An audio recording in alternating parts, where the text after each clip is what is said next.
রাস্তা পার হওয়ার ক্ষেত্র এলেই অন্তর তেজ ঠিক বিকেলের রোদের মতো ক্ষীণ হয়ে যায়। আব্বু হাতটা চেপে না ধরলে চলে না। এক পথিক চাচার পেছনে রাস্তাটা পার হয়ে দ্রুত রিস্কাত হলো। বোরকা হিজাবের আবরণে নিচে ঘামের স্রোত বেয়ে যাচ্ছিল। ভার্সিটিতে ছাত্র পরিষদের কি এক প্রোগ্রাম ছিল, সেসব বিদ্বেষ ছাড়া অনুরাগ অনুভব করেনি কখনো অন্তু। ছাত্রলীগ, যাদেরকে দেশের সংখ্যাগরিষ্ঠ অগ্রদূতের নাম দেওয়া হয়েছে, তারা কেবল একদল পঙ্গপাল ছাড়া কিছুই নয়। দলবদ্ধ হয়ে চলা ঘাস ফড়িংয়ের জাত, যেমন 10-15 লক্ষ একসাথে কোনো খেতে আক্রমণ করলে সেই গোটা বিঘা বিঘা জমির ফসল হয় এক লহমায় বরবাদ করে দিয়ে এগিয়ে চলে বাংলাদেশের ছাত্রলীগ নামক পঙ্গপাল দেশ, অর্থাৎ বাংলার আবাদি ক্ষেতের জন্য তেমনি একদল পঙ্গপালের সমান। আমার কল এসেছে কয়েকবার। ওনার ভাষায় খুব জরুরি কাজ। অন্তু জানে কোনো জরুরি কাজটা কিচ্ছু না, তবু এই সরলা মায়ের জরুরি কাজও এড়ানো যায় না। ছাত্র নেতাদের মুখ পেটানো অহেতুক পেঁচাল থেকে মুক্তির একটা ছুতো দেওয়ার সে মায়ের প্রতি অল্প কৃতজ্ঞ। দুপুরে ছাঁচালো রোদে বাড়ি ফিরে যে জরুরি কাজটা দেখলো অন্তু, তাতে তার মাথাটাও দুপুরের রোদের মতোই উষ্ণ হলো। তাকে দেখতে আসা হয়েছে প্রায় হয় এমন মেহমানদের তাকে দেখার ধরন সেই জাহিরি যুগের মেয়ে নামক পণ্য কেনা বেচার মতন। অন্তুর চুল খুলে ফেললো এক টানে, শরীরের জন্য ওড়নাটা সরিয়ে গলা, বুক, হাত দেখা হলো। না, মেয়ে ফর্সে আছে। অন্তু চোয়ালের পাটি শক্ত করে চুপ করে রয়। কিন্তু যখন সালোয়ার উঁচিয়ে তুলতে গেল মহিলারা ঠ্যাং দেখার উদ্দেশ্যে, অন্তুর সীমিত ধৈর্যের বাঁধ বসল। সালোয়ার ছাড়িয়ে নিয়ে উঠে দাঁড়ালো, তীক্ষ্ণ চোখে তাকে স্পষ্ট স্বরে বলল, আপনারা মেয়ে দেখতে এসছেন নাকি হাটে গরু কিনতে এসছেন? পাত্রের মা হতভম্বতা কাটালেন আগে, অসন্তুষ্ট মুখে বলে উঠলেন, ওমা, এই আবার কেমন কথা? মেয়ে দেখতে এসে মেয়ে পা দেখতে চাওয়া কি অপরাধ নাকি? জি না, ঠিক অপরাধ নয়, মূর্খতা। কারণ আমি কোরবানির হাটে তোলা কোনো প্রজাতির গবাদি পশু নই যে সবচেয়ে নিখুঁত আকর্ষণীয় গায়ের রংওয়ালা মাংস বেশি হৃষ্টপুষ্ট দেখে কিনে নিয়ে যাবেন। স্পষ্ট ঝরঝরে শুদ্ধ বাংলা অন্তুর মুখে। পাত্রের ফুপু মুখ কেমন করলেন। কোন দেশি কথা যে মেয়েকে ভালোভাবে দেখা যাবে না? নাকি কোনো দোষ আছে? তাছাড়া কোন মেয়ে আছে যে পাত্রপক্ষের মুখের উপর এরকম বদমাইশের মতো কথা বলে? আশ্চর্য মেয়ে তো দেখছি। দেখতে আসছি তো দেখবো না? জি, নিশ্চয়ই দেখবেন, দোষ থাকা চলবে না। দরকার পড়লে মেয়ের দেহের প্রতিটা কোষ পর্যবেক্ষণ করা মেশিন এনে দেখবেন। পরনের সালোয়ার ঠ্যাঙ্গে তুলে তারপর মেয়ের ঠ্যাং দেখবেন ফর্সা কিনা, রাইট? ওনার মুখ বিকৃত করে বসে আছেন। অন্তু আলতো হাসল। দুঃখিত চাচিমা, এটাকে আপনারা মেয়ে দেখা বলেও আমি ছোট লোকই বলছি। মেয়ে দেখতে এসে গাল ফেটে মেয়ের দাঁত দেখতে হবে, দাঁত উঁচু নিচু আছে কিনা, মাথার চুল টেনে টুনে দেখতে হবে চুল আসল নাকি নকল, চুল আছে নাকি নেই, বড় না ছোট, গলা বের করে ঘাড়ের ওড়না খুলে হাঁটিয়ে নাচিয়ে এরপর পছন্দ হলে নিয়ে যাবে। এটাই মেয়ে দেখা? অথচ বলুন তো, আমি যা বললাম তা শুনতে এমন লাগলো না যে কোনো গৃহপালিত পশুর বর্ণনা দেওয়া হয়েছে? খরিদ্দার এসছে গোয়াল থেকে পশু খুলে নিয়ে যেতে। অপমান, অসন্তুষ্টি এবং বিরক্তি লেগে আছে মুখে তিনজনেরই। ছেলের ফুপু মুখ খোলেন, তো কিভাবে দেখে মেয়ে? তুমি শেখাও কিভাবে মেয়ে দেখে। কথাটা বলে মুখ ঝামটি মারলেন মহিলা। রাবেয়া অন্তুর দিকে চোখ গরম করে তাকাচ্ছেন। ঘরে পাড়ার মহিলারাও আছে, কয়েকজন পাশে ঘটক মহিলা বসা। তিনি বললেন, কেমনে কথা কও মে? দেখতে আইলে একটু ভালো কইরাই দেখে মে, না দেখে শুনে আবার নিয়ে যায় নাকি? বাড়ির বউ হইবা বলে কথা। অন্তুর কাছে এই কথার জবাব আছে। দেখে শুনে নিয়ে যাওয়াটা দোষের নয়, তবে দেখার মধ্যে মার্জিত এবং শালীনতার ব্যাপার তো আছে। মহিলাগুলো রীতিমতো তাকে অসম্মানমূলক ভাবে মেয়ে দেখার নামে এক প্রকার অপমান করছে। একটা মেয়ের পাত্রপক্ষের সম্মুখে মেয়ের আত্মমর্যাদা মূল্য শব্দের অস্তিত্ব নেই, শুধু একটি জড় সামগ্রী যাকে ঘুরিয়ে ফিরিয়ে বাজিয়ে দরদাম করে পছন্দ হলে দয়া করে কিনে নিয়ে যাওয়া হবে। এই কথাগুলো চেপে গেট ঘটক মহিলাটির কথার জবাবে চমৎকার হাসল। বাড়ির বউ হব কে বলেছে? আমি বলেছি আমি এখন অন্যের মেয়ে, আর অন্যের মেয়েকে বাজারের পণ্যের মতো ঘুরিয়ে ফিরিয়ে দেখা, দরদামের কথায় আসা যদি বিয়ের উদ্দেশ্যে মেয়ে দেখা হয়, তাহলে বিয়ে বোধ হয় আমার জন্য না। আর আমার ধারণা আপনাদের আমাকে দেখে শুনে পছন্দ হলে যৌতুকের কথাও তুলবেন। এক্ষেত্রেও দুঃখিত চাচি, আব্বু আমাকে খাইয়ে পরিয়ে আদর যত্ন করে এতগুলো বছর সুশিক্ষায় শিক্ষিত করেছেন, যৌতুকের বদলে বিয়ে দিয়ে আমার বোঝা নামাতে নয়। তাছাড়া আমিও ইচ্ছুক নই আমার জন্য পয়সা দিয়ে কোনো খেলনা পুরুষ কিনতে। পাত্রা মা অন্তুর মায়ের দিকে তাকিয়ে এবার বড় কড়া স্বরে তচ্ছিল করে মুখ বিকৃতি করলেন। আপা, সে আপনি মেয়েকে যতই শিক্ষিত করেন, আদর্শ শিখাইতে পারেন না। এইরকম মেয়ে কার ঘরে যাবে আল্লাহই মাবুদ জানে। আপনার কপালে কি আছে এই মেয়ে নিয়ে আল্লাহই জানে। অন্তত কোনো ভদ্র পরিবারে তো যাবে না। অন্তু দীর্ঘশ্বাস ফেল। আত্মসম্মানহীনতা যদি আদর্শ হয়, আমি বারবার অভদ্র এবং জঘন্য আদর্শে পালিত এক মেয়ে। ক্ষমা করবেন এই বেয়াদবকে। অন্তু আর বসল না, সকলের বিভিন্ন রকমের দৃষ্টির পেছনে ফেলে এগিয়ে গেল নিজের রুমের দিকে। তার নামে সমাজে রটার কথা নেহাত কম না। প্রতিনিয়ত লোকে তাকে আলোচনায় রেখেছে। অন্তুকে তার মা বাপ মিনসের মতো মানুষ করেছে। নষ্টামি ভ্রষ্টামি বেয়াদব অসভ্য আদর্শহীন ভার্সিটিতে পড়িয়ে মিনিস্টার বানাতে চায় মেয়েকে। পাড়ার লোকের দেয়া টাইটেলের অভাব পড়ে না অন্তুর ভাগ্যে। কিছুক্ষণ পর সকলকে বিদায় করে রুমে এলেন রাবেয়া বেগম। তিনি কিছু বলতে যাবেন, তার আগে অন্তু বলল, এরকম লোকেদের সামনে বসানোর জন্য তুমি আমায় টিউশনি কামাই করিয়ে বাড়ি ডেকে আনলে? হ্যাঁ, তোমার আক্কেলকে আর কতটা সাধুবাদ জানাবো আমি আম্মা? রাবেয়া বেগম অসন্তুষ্ট স্বরে বলেন, একটা থাপ্পড় মারবো বেয়াদব মেয়ে। দিন দিন বেলেহাজ হয়ে যাইতেছো তুমি। বেশি লাই দিয়ে ফেলতেছি নাকি আমি? আর কটা পাত্রের সামনে আমার মান ইজ্জত নষ্ট করবি তুমি? মা হিসেবে তোকে পার করতে চাওয়ার কোনো হক নেই আমার। পাড়ার লোকে একের পর এক কথা বলতে ছাড়তেছে না প্রতিদিন। সে সবে তো শুনতেছি। তুই পরিস্থিতি বুঝবি কোন দিন? বেকায়দা মেয়ে লোক জন্মেছে আমার পেটে। দীর্ঘশ্বাস লুকিয়ে হাসলাম। আম্মা, তোমার তো সবসময় আমার উপর অভিযোগ থাকে। ধরে নিয়ে আসো এসব মূর্খ ছোট মানসিকতার লোকেদের। তোমার কি ধারণা যার তার গলায় ঝুলে পড়বো আমি? আব্বু তো বলে না বিয়ের কথা। তুমি কেন কান দাও মানুষের কথায়?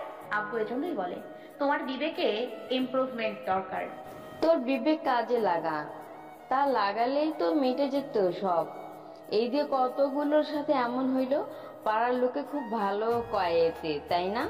ভার্সিটিতে পড়াচ্ছি তা নিয়ে কত কথা শুনলাম। এখন বিয়ে করাচ্ছি না তা নিয়ে লোকে কানাঘুষি শুরু করেছে। এই যে এসব আচরণ করিস লোকের কানে যায় না? তোর বাপ তো শিক্ষিত অন্ধ, তার আর কি? টেবিলের উপর বই খাতা ছড়িয়ে ছিটিয়ে আছে, সেগুলো গোছাতে গোছাতে অন্তু বলল, আম্মু, তুমি দুদিন না খেয়ে থাকো, কেউ তা নিয়ে আলোচনা করবে না। আর না এক মুঠো ভাত দিয়ে তোমায় সান্ত্বনা দিতে আসবে। কিন্তু যখন তুমি নিজের মতো করে কিছু করতে চাইবে, সেটা তাদের আলোচনার খোরাক জোগাবে। তাহলে যেই মানুষেরা তোমার কষ্টকে আলোচনা করে সুখের রূপ দিতে পারে না, তাদেরকে তোমার ভালো থাকাকে কেন খারাপ থাকাতে বদলাতে সুযোগ দেবে? শেষের দিকে কঠিন হলো অন্তুর কণ্ঠস্বর। রাবেয়া বেগম বলেন, তুই এত অবুঝ কেন অন্তু? মেয়ে মানুষের এত মুখরোখা হতে নেই। সমাজে কথা হয়, বোবার কোনো বিপদ থাকে না। চুপ থাকলে না যাত রে আম্মা। সোজা হয়ে দাঁড়ায় অন্তু, চোখে মুখে দ্রুতিময় দৃঢ়তা ফুটে ওঠে। আমার নাজাত চাই আখিরাতে, বেঁচে থাকতে কিসের নাজাত আম্মা? যেখানে জীবনটাই টানাপড়েনের এক সমষ্টি মাত্র। রাবেয়া আস্তে করে এসে মায়ের পাশে বসলেন। এখন বিয়ে যদি নাও করিস পরে করবি তো? তখন যখন লোকে তোর ব্যাপারে শুনতে আসবে আশেপাশে, কি বলবে লোকে? মেয়ে লোকের ঠান্ডা মেজাজের নরম হইতে হয়। এত কথা, এত যুক্তি, এত প্রতিবাদ, তুই বুঝিস না? এসব বিপদ আনে খালি। এসব কি পড়ালেখা থেকে আসতেছে? আমি কি এত দূর তোরে পড়ালেখা করে ভুল করছি? কিছুক্ষণ চুপ থেকে মুচকি হেসে শান্ত স্বাভাবিক কণ্ঠে বলল, আমাকে অন্তু থেকে অ্যাডভোকেট মেহজাবিন আরমিন অন্তু হতে এমন বহু চড়াই উতরাই পোহাতে হতে পারে। একজন আইনজীবীর জীবন মুখ বন্ধ আর নির্ঝঞ্ঝাট চলতে পারে না আম্মা। সারা রাত পড়ার পর সকালের দিকে ঘুমানো হয় রোজ। সেই দিন ক্লাস টেস্ট পরীক্ষা ছিল। মাসখানেকের ছুটির পর ক্লাস শুরু ভার্সিটিতে। আজকাল ঘন ঘন ছুটি চলে। দেশের পরিস্থিতি ভালো না, চারদিক উত্তাল। ফজরের নামাজও কামাই হয়ে গেছে। উঠে গিয়ে রান্নাঘরে উকি দিল। কিছু খাবার আছে নাকি আম্মা? তরকারি চুলায় বসাতে বসাতে বললেন রাবেয়া, কি থাকবে? আব্বুর কাছে যা, দেখ বারান্দায় মুড়ি চানাচুর দিয়েছি। আমজাদ সাহেব খবরের কাগজে ঢুকে গেছেন। অন্তু পাশে বসল। কি দেখেছো? আমজাদ সাহেব গম্ভীর গলায় বললেন, সেই গ্রেপ্তার, বাসে আগুন, হরতাল। ওর দিকে চায়ের কাপ এগিয়ে দিয়ে বললেন, নে, এত রাত জাগতে বলে কে? বলি সন্ধ্যায় পড়তে বসবি। চোখ মুখের কি হাল হয়েছে। আজ থেকে আমি বসবো পড়ার টেবিলে। অন্তু অল্প মুখ ফুলিয়ে বলল, আমি এখনো বাচ্চা নেই আপু। আমজাদ সাহেব ভরাট গলায় বলেন, টস নে, গলা দিয়ে খাবার নামতে চায় না। চাটুকু শেষ কর। কিছুক্ষণ চুপ থেকে আনমনেই মুচকি হাসলেন আমজাদ সাহেব। বলতো, ও আমজাদ যার শরীরে মাংস লাগে না, তার মাথায় পড়ালেখা ছাই দুঃখ। আয় তো, পাকা আম আনছে তোর আব্বা, দুধ ভাত মাখাইছি, আয় পরে পড়বি। দাদিকে অন্তু দেখেনি। আব্বুর দিকে অনিমেষ চেয়ে থাকলো। গম্ভীর এই মানুষটা যখন কদাচিৎ অল্প স্বল্প হাসেন, সৌম্য পৌরা চেহারায় যে যদি ফুটে ওঠে, আর ওই মেহেদি দেয়া দাড়ির নিচে চকচকে সাদা দাঁতের মিশ্রণ মসৃণ হাসি, অন্তুর বুকে কাঁপন ধরে যায়। এই মানুষটাকে ছাড়া সে সর্বনিঃস্ব। আমাকে আজ নামিয়ে দিয়ে যাবে একটু ভার্সিটিতে?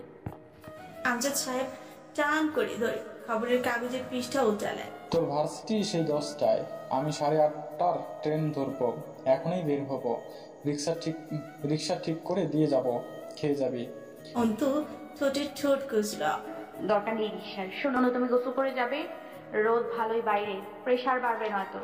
আমজাদ সাহেব জিজ্ঞেস করলেন, ভার্সিটি থেকে নাকি হলে থাকার কথা বলেছে?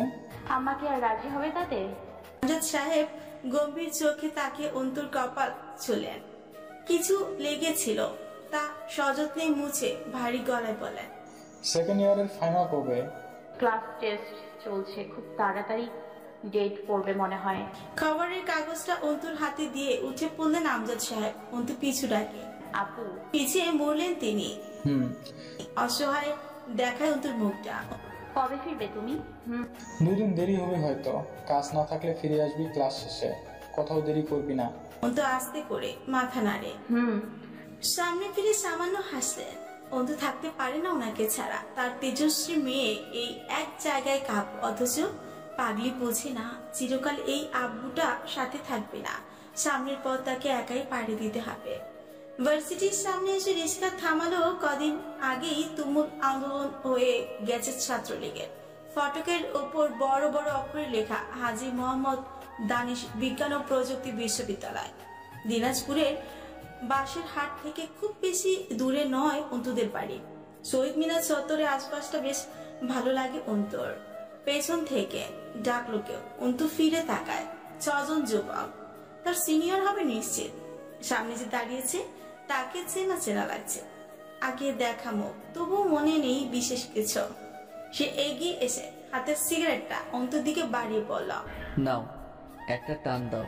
অন্তু নিঃসংকোচে হাতে নিল সিগারেটটা। ঘুরিয়ে ফিরিয়ে দেখি পদ। টান না হয় দেবো একটা, কিন্তু এতে ফজিলতটা কি? পাখির মতো চঞ্চল দৃষ্টি তার। অন্তুর চোখে চোখ গেঁথে হেসে উঠল সে। ফজিলত, এই যে আমি তোমারে টান দিতে বলতেছি, এর চাইতে বড় ফজিলত বা হাকিকত কিছু নাই ডিয়ার। আর জরুরি তো মোটেই না যে সব কিছুতে ফজিলত থাকা লাগবে। অন্তু শান্ত কণ্ঠে বলল, কিন্তু আপনি টান দিতে বললেই দিতে হবে তা কেন? এটা 80% মুসলিমদের দেশ, বাংলাদেশ। সেক্ষেত্রে আমিও পশ্চিমা সংস্কৃতির মেয়ে না, সিগারেটে অভ্যস্ত নই আমি, তবুও টান দিতে হবে কেন? পেছন থেকে কবির ক্যাটক্যাট করে বলে উঠল, কারণ আমরা সিনিয়র। এরপর আর কোনো ফজিলতের খোঁজ করলে তুমি নিখোঁজ হয়ে যাবা। পেছনের ছেলেরা হাসলো, সকলে দেখছে ওদের। অন্তু মাথা নাড়ল। সাংঘাতিক ব্যাপার দেখছি, তবে সিনিয়রদের মতো আচরণ আপনাদের একজনেরও নয়। সে ভ্রু নাচে বাবা দিয়ে এগিয়ে এসে দাঁড়ালো। পরের জন থেমে পিছিয়ে যায়। সে অন্তুর মুখের ওপর ঝুঁকে বলল, তুমি জানাবে তা? অন্তু ঘৃণায় মুখটা পিছিয়ে নেয়, নিজ গরিমায় বলে ওঠে মারি শক্ত করে, জানাতেই পারি, শেখার বয়স হয় না, সেটা কোরআনেও বলা আছে। দোলনা থেকে কবর পর্যন্ত জ্ঞান অর্জন করো। পেছনের ছেলেটা সাবধান করা লক্ষ্য মুখ কেমন করে যেন তাকালো। হুঁশিয়ারি করছো? সিনিয়রদের সামনে মুখ চালাচ্ছ, মারা পড়বে মেয়ে। কবে ভর্তি হয়েছে? ছোট বড়র বিষয়টা বুঝে উঠতে পারেনি মনে হচ্ছে। হাসতে হাসতে সাবধান করলো যেন সে অন্তুকে। অন্তু হাসল। তার হিজাবের আড়ালেই ঢাকা পড়ে রইল বোধহয়। হাসি চেপে বলা, কুকুর ছোট হোক অথবা বড়, তাকে কুকুর বলার সৎ সাহসটুকু থাকা অবশ্যই ভালো গুণ। কি বলেন সিনিয়র মশাই? কথাটা অন্তু ঘাড় বাঁকা করে তাকিয়ে থাকা সেই সিগারেটওয়ালা লোকটার দিকে তাকিয়ে পড়ল। সে ভ্রু কিঞ্চিত জড়ায়, যা খুব সূক্ষ্ম। অন্তু আবার বলল, একটা মেয়ে হেঁটে যাচ্ছে, তাকে ডেকে সিগারেট টানতে বলা, পানির বোতল ভরানো, জুতো পরিষ্কার করানো, আজেবাজে কথা চিরকুটে লিখে তা অন্যকে দেওয়ানো, হ্যারাস করা, এসব আপনাদের কাছে সিনিয়রের সংজ্ঞা? অথচ আমি যে বই থেকে সিনিয়রের সংজ্ঞা পড়েছিলাম, সেখানে লেখা ছিল সিনিয়র হলো শিক্ষক, যে জুনিয়রদেরকে আদব শেখাবে, শিষ্টাচার বোঝাবে, একটা ভুল করলে ধমক দিয়ে ভুলটা শুধরে দেবে, কোনো প্রয়োজনে সাহায্য করবে, ইত্যাদি ইত্যাদি অনেক কিছুই লেখা ছিল।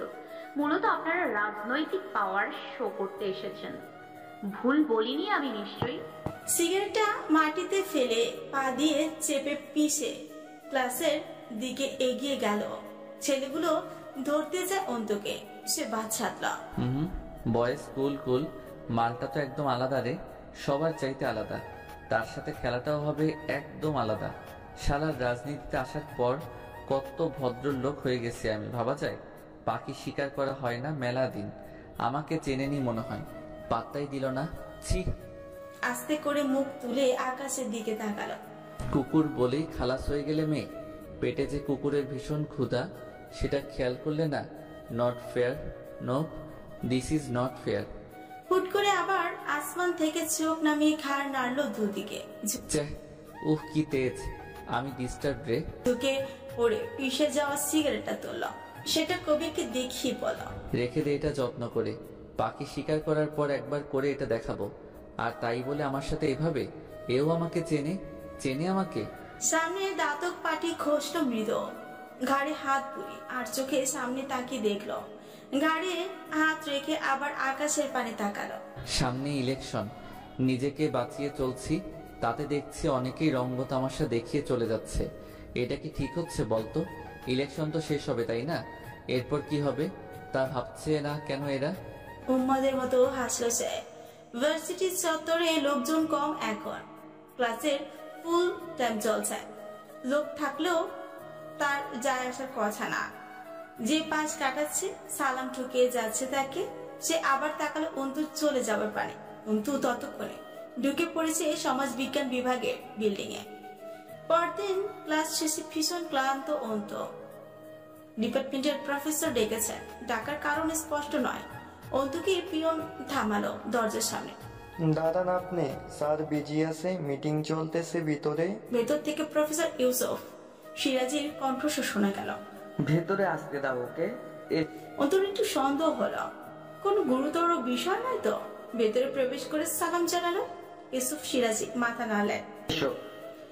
আরো কয়েকজন বড় বড় শিক্ষক রয়েছেন কক্ষে এবং টেবিলের সামনে ডান পাশে চেয়ারে বসে আছে এক লম্বা মতো পুরুষ, পরনে পাঞ্জাবি, মুখে চাপদারি। এলাকায় এক নামে বড় ভাই, যার মুখভঙ্গি একদম স্বাভাবিক, নিচের দিকে তাকিয়ে আছে শীতল দৃষ্টি মেলে। একেও তো চেনে, ভার্সিটির ছাত্র সংসদের মেজর মেম্বার হামজা পাটোয়ারি।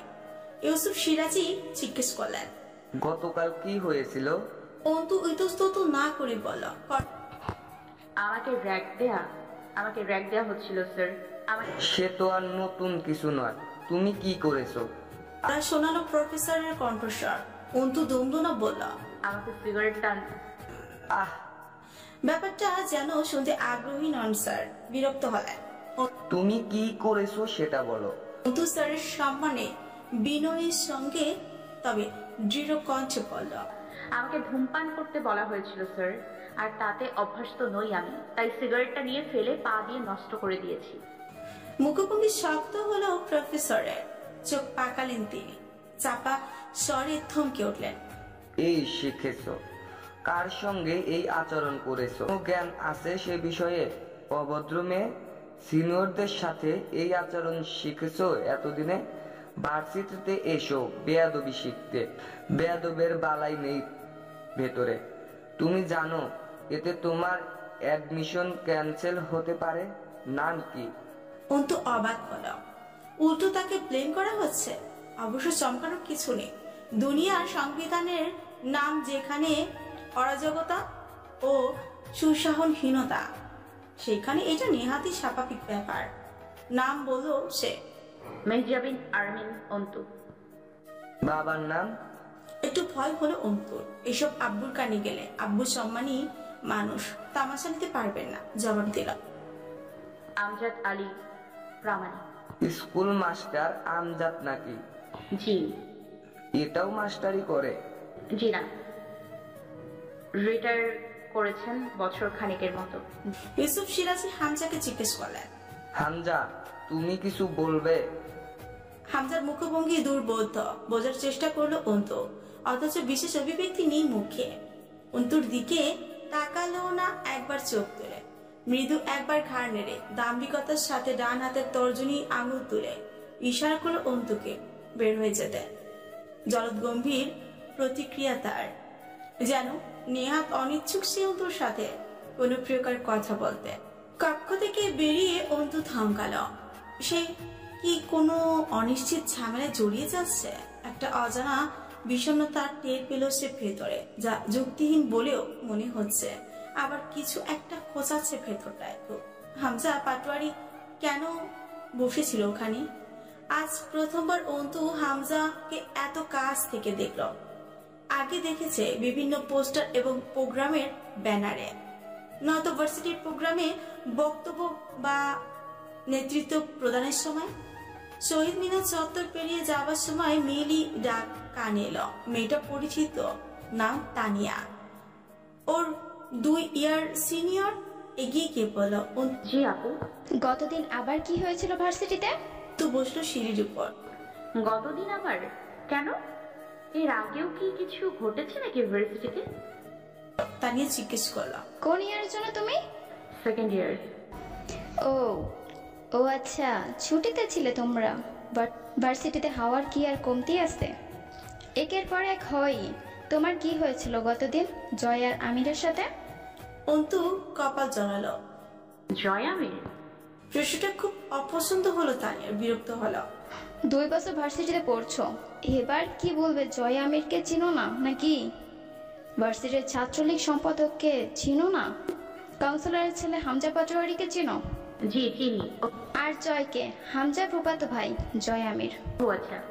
একটু দ্বিধান্বিত দেখালো অন্তুকে। তানিয়ার জয়ের পুলিয়া বর্ণনা করতে শুরু করলো। 2 বছর আগে এখান থেকে অনার্স কমপ্লিট করেছে।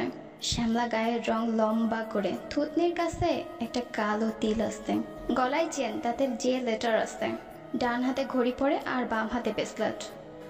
অন্তুর সেসব শুনতে ইচ্ছে করছিল না। বুঝলো যে তাকে সিগারেটে টান দিতে বলেছিল সেই আসলে জয়, আর শুনতে চাইল না। এই বিশদ বর্ণনা দ্রুত মাথা নাড়ল। জি, এবার চিনেছি। কি করেছে ওরা তোমার সঙ্গে? এমন ভাবে কথাটা বললো তানিয়া যেন কোনো বিশেষ গোপন রহস্যের ব্যাপারে খোঁজ করছে। অন্তু বলল, বিশেষ কিছু নয়, র্যাগ দিয়েছিল। এবার তানিয়া আরো সতর্ক হয়ে উঠল। অন্তু, আরে লজ্জা পাচ্ছ কেন? আমি কাউকে কিছু বলবো না, এসব হতেই থাকে। বলো কি করেছে ওরা তোমার সাথে? অবাক হলো। আশ্চর্য, লজ্জা পাওয়ার প্রশ্ন কেন উঠছে? বললাম তো, সাধারণ র্যাগ দিয়েছে। আর কি সব হয়ে থাকে। তাচ্ছিল্য করে হেসে উঠল তানিয়া। পাশের মেয়েগুলো তানিয়ার মুখ বিকৃত করে বলল, কেন? তুমি বোধহয় জানো না র্যাগিং এ মেয়েদের সাথে কি কি করা হয়। জি জানি, তবে আমার সঙ্গে তেমন কিছু হয়নি। তানিয়া কেমন অবিশ্বাস্য দৃষ্টিতে তাকায়। তাই নাকি? যাক, তাহলে যদি সত্যি হয় তো ভালো। কিন্তু তুমি কি করেছো? তোমাকে নিয়ে কানাঘুষা চলছে ভার্সিটিতে। তোমার সাহস কি বেশি হয়ে গেছে নাকি? কানাঘুষার মতো কিছু তো হয়নি। আর সাহসী কি আছে এতে? যা আমার পছন্দ নয় তাকে আমি সাফ মানা করে দিয়েছি। তানিয়া চোখ উল্টালো। মেয়ে, তোমার মাথায় দোষ মনে হচ্ছে। তুমি সিনিয়রের সাথে বেয়াদবি করে এসে বলছো কানাঘুষা কিছুই হয়নি। হয় তুমি পাগল, নয়তো বোকা, অথবা দুঃসাহসী বলা যায়। কিন্তু এখানে দুঃসাহসটাই কেন? তুমি সিনিয়রের সাথে এরকম অবাধ্যতা করো কোন সাহসে? জয়কে তো দেখেছি, তাহলে আসলে চেনো না তুমি। ভার্সিটিতে কি ঘাস কাটতে আসো? খবর বা রুলস কিছুতেই জ্ঞান রাখো না নাকি? বলতে ইচ্ছে করলাম, ঘাস কাটতে যদি নাও আসি তবে এসব পঙ্গপালদের খবর রাখতে নিশ্চয় আসি না। আসি পড়ালেখার জন্য, তা শেষ করে ফিরে যাই। চেপে গেল। শঙ্কিত হয়ে উঠেছে ইতিমধ্যে ভেতরটা। ভয়টুকু সে চাপলো ভেতরে। কিসের খবর রাখার কথা বলছেন আবার? মেয়েগুলো একে অপরের দিকে তাকালো, একটু তাচ্ছিল্য হাসলো সকলে। তানিয়া বলল, আগে বহু মেয়ে ভার্সিটি ছেড়েছে জয়ের কারণে। তোমার তখন অ্যাডমিশন নাওনি, তখন জয় সেকেন্ড ইয়ারে ছিল বোধ হয়। একটা মেয়ে হলের ছাদের থেকে পড়ে আত্মহত্যা করেছিল। ওরা কি করেছিল মেয়েটার সাথে জানা নেই, কিন্তু একটা কথা পরিষ্কার, জয় এক অভিশাপ, আবার ভালো লাগাও। ভালো কেন? রাজনীতি চাল বুঝো না? সমাজসেবা কাজ বাজ করে দুই ভাই মিলে। পুরো ছাত্র সংগঠন বেশ ভালোই যোগদান করে দুজন। ত্রাণ, চিকিৎসা, স্বাস্থ্য, দুর্যোগ এসব বহু অবদান ওদের আছে। এরিয়ার লোকের মনোযোগ কেড়েছে নিজের নেতৃত্ব জোরে, অথচ বকাটেবানা ছাড়তে পারেনি। তবে সেটা কোনো প্রমাণ থাকে না, বুঝলে? অন্তু একটা ছোট্ট শ্বাস ছেড়ে জিজ্ঞেস করলো, আমাদের ছুটির মধ্যে কি হয়েছিল ভার্সিটিতে?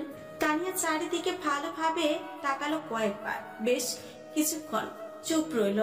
এরপর নিচু আওয়াজে বলল, একটু শোনো, তুমি এখনো ছোট, এত বোকার মতো চলবে না। পরিস্থিতি বুঝে চলতে হবে, নয়তো মারা পড়বে। থেমে বলল, হামজার বাপ কাউন্সিলর এলাকার, তা তো জানো।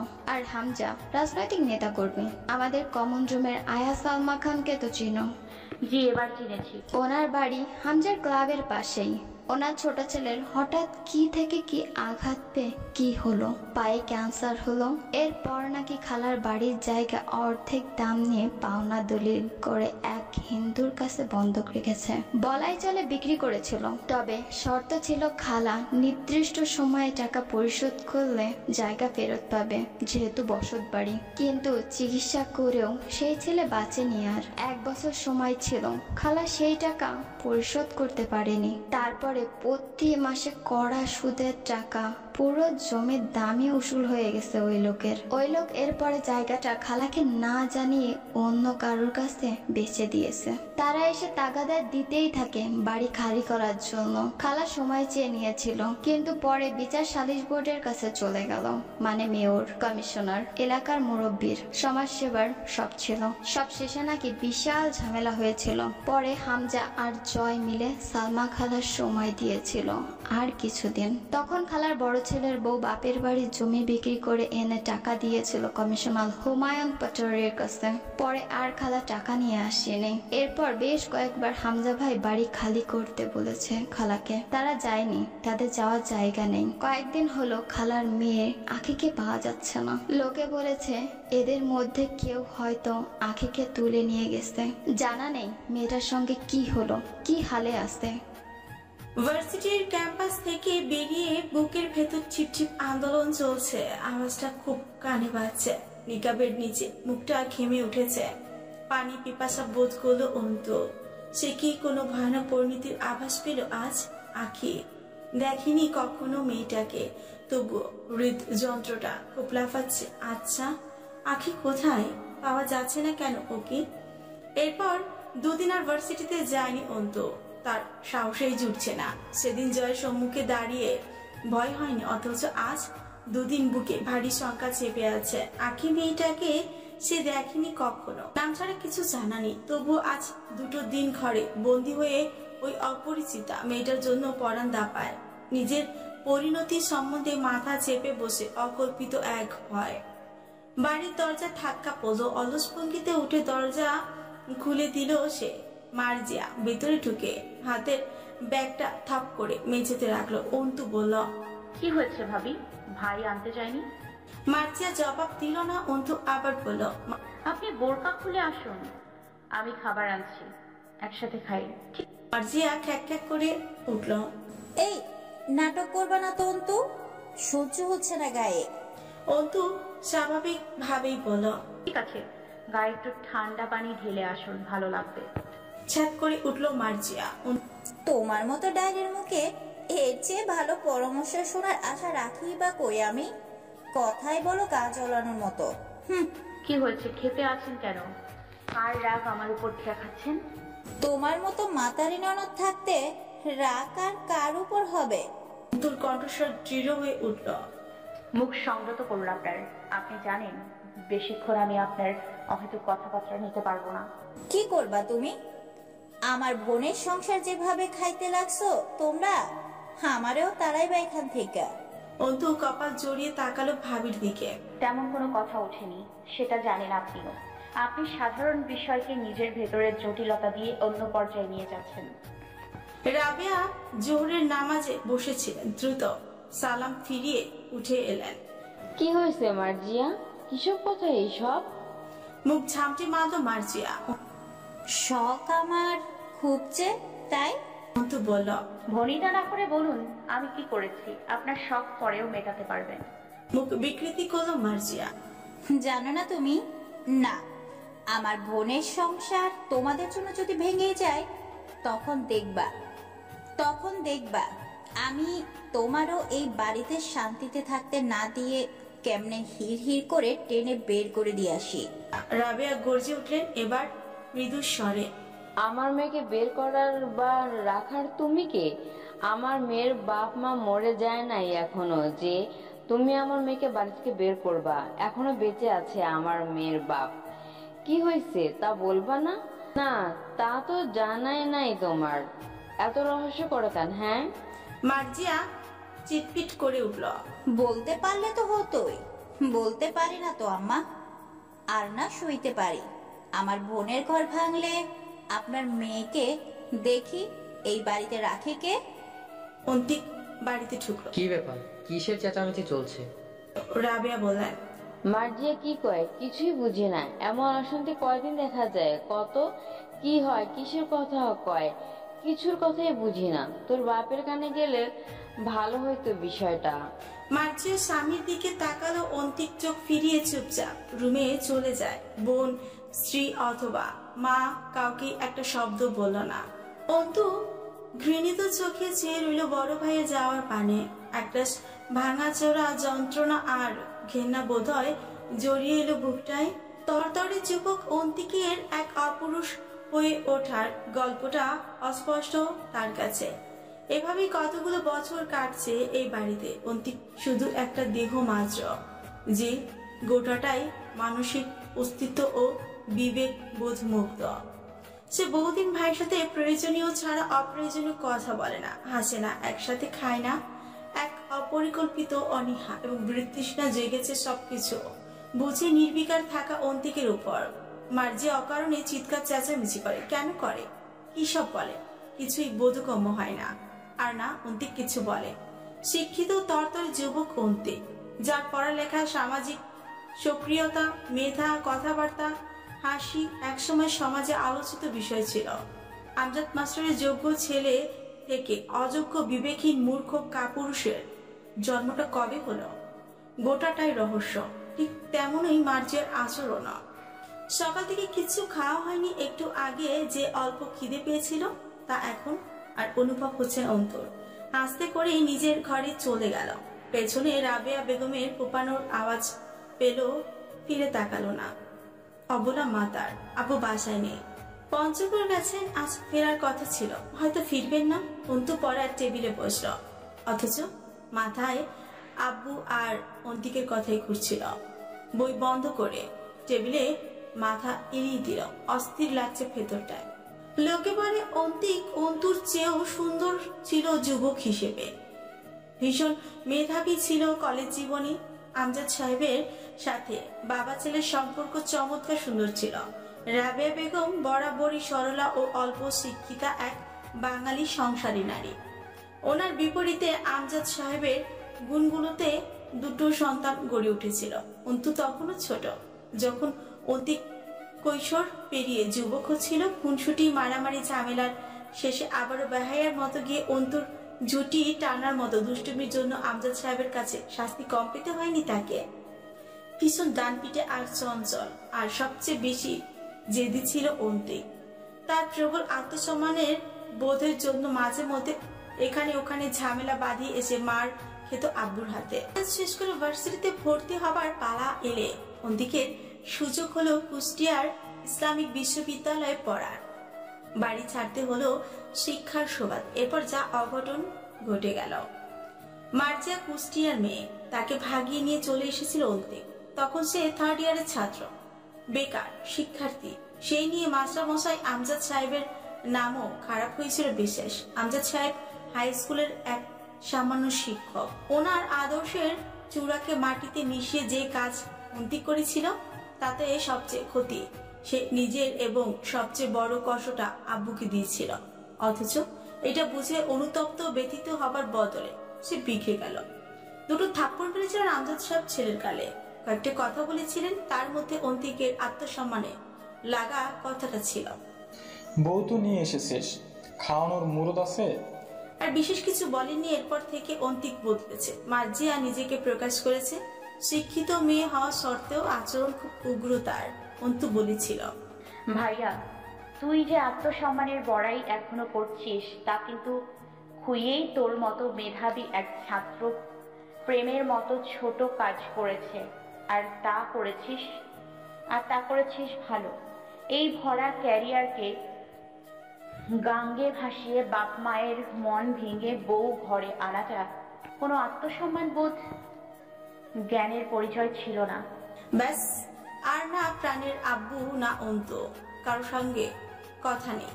কি করেছে কি হচ্ছে সবটাতে নির্লিপ্ত নিঃশব্দ। অথচ মার্জিয়ার উগ্রতা ও খিটখিটে মেজাজ দিন দিনই লাই পাচ্ছে। অন্তুদের এলাকায় একবার ব্র্যাক বেঞ্চ পরিচালিত গণশিক্ষার কার্যক্রম এসেছিল।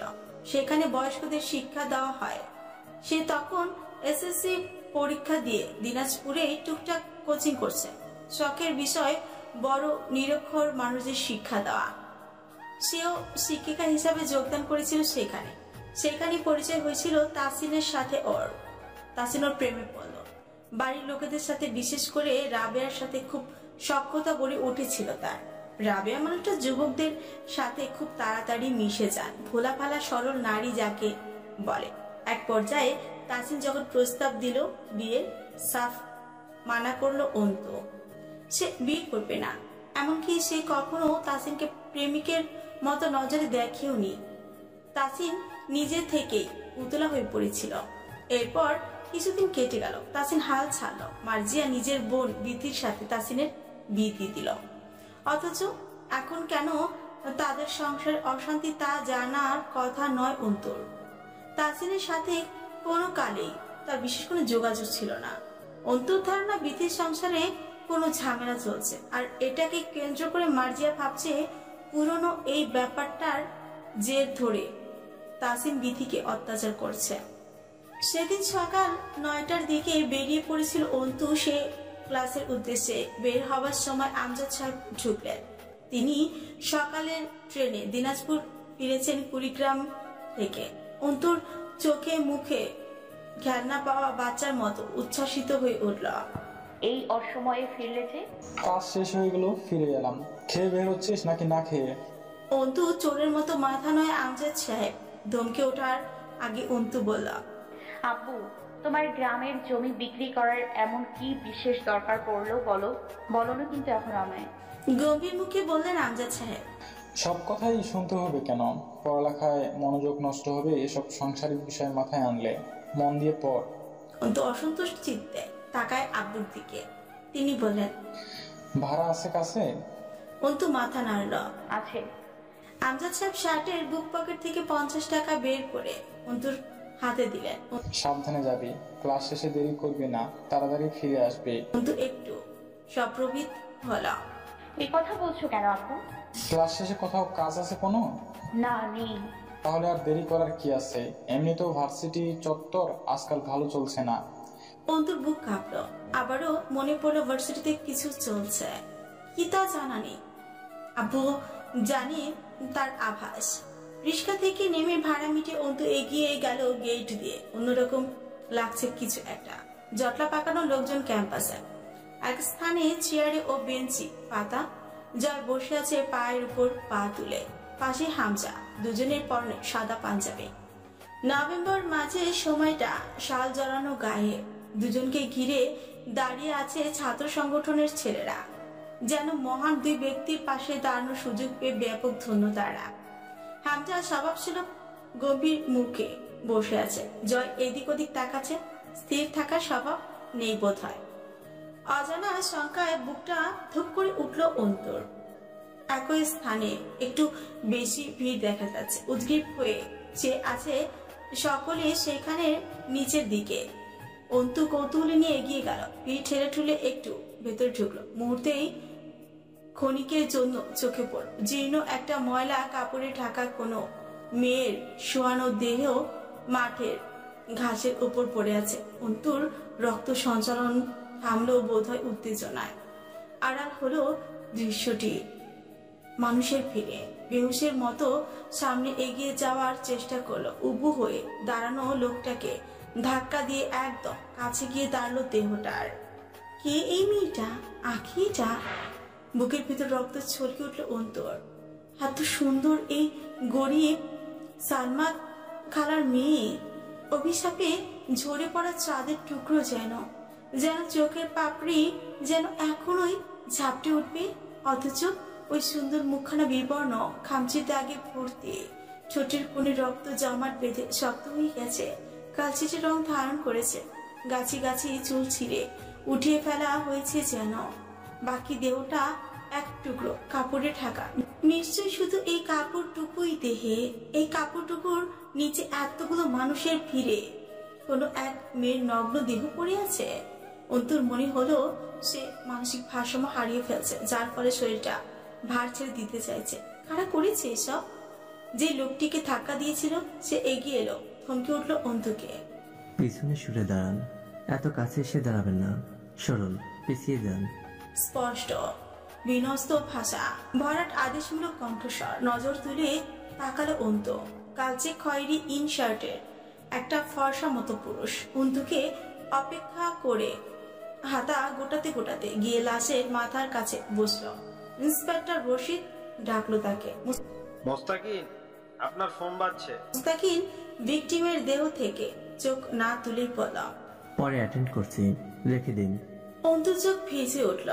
আর নিয়ন্ত্রণে আসছে না। ওই যে ক্ষত বিক্ষত মেয়েটার মুখ, পিছড়ানো আঁচড়ের দাগ ত্বকে, চোখের নিচটা ফ্যাকাশে কালো বর্ণর হয়ে উঠেছে।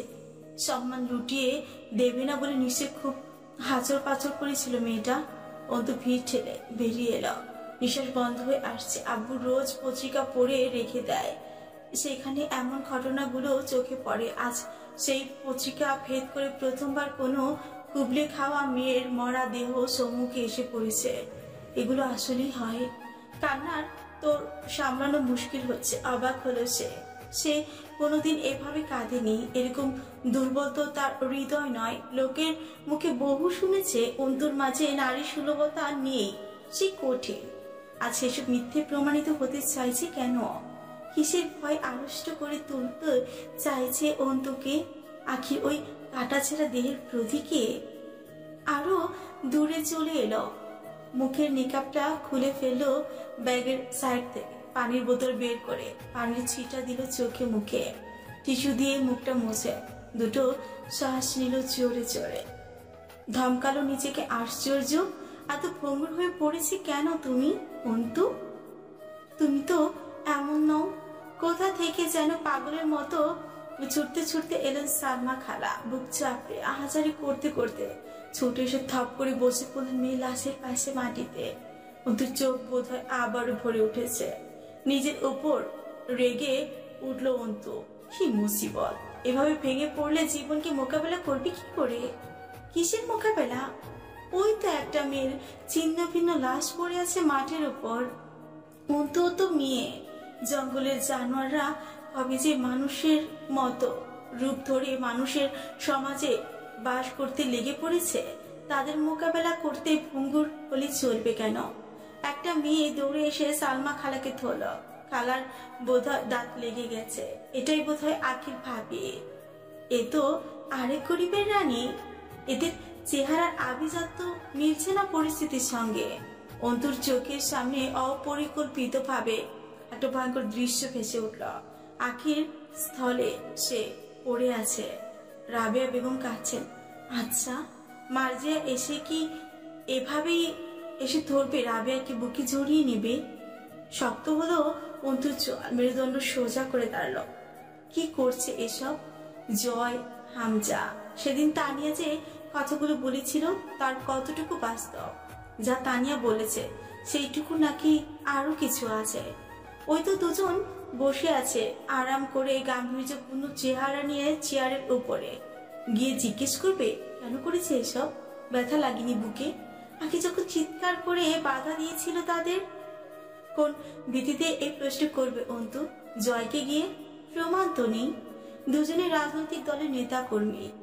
যে ছেলেগুলো ঘিরে দাঁড়িয়ে ভাই ভাই করে ডাকছে দুজনকে, ওরা কি ছাড়বে অন্তুকে? ঘুরে দাঁড়িয়ে নেকাব খুলে চোখ দুটো মুছে নিল শক্ত হাতে। এগিয়ে গিয়ে দাঁড়ালো ওদিকে। ছাত্র ছাত্রীরা নিস্তেজ চোখে দাঁড়িয়ে দেখছে এই রং তামাশার খেলা। মুস্তাকিন আখির ভাবি চাঁদনিকে বলল, আপনারা ওনাকে ভিকটিমের কাছ থেকে দূরে নিয়ে যান, আমাদের কাজ করতে দিন। এই স্পটে আপনারা না ঢুকলে সুবিধা হয়। চাঁদনির চোখে কেমন অদ্ভুত রহস্য, যে রহস্যটাও এক প্রকার রহস্য যেন।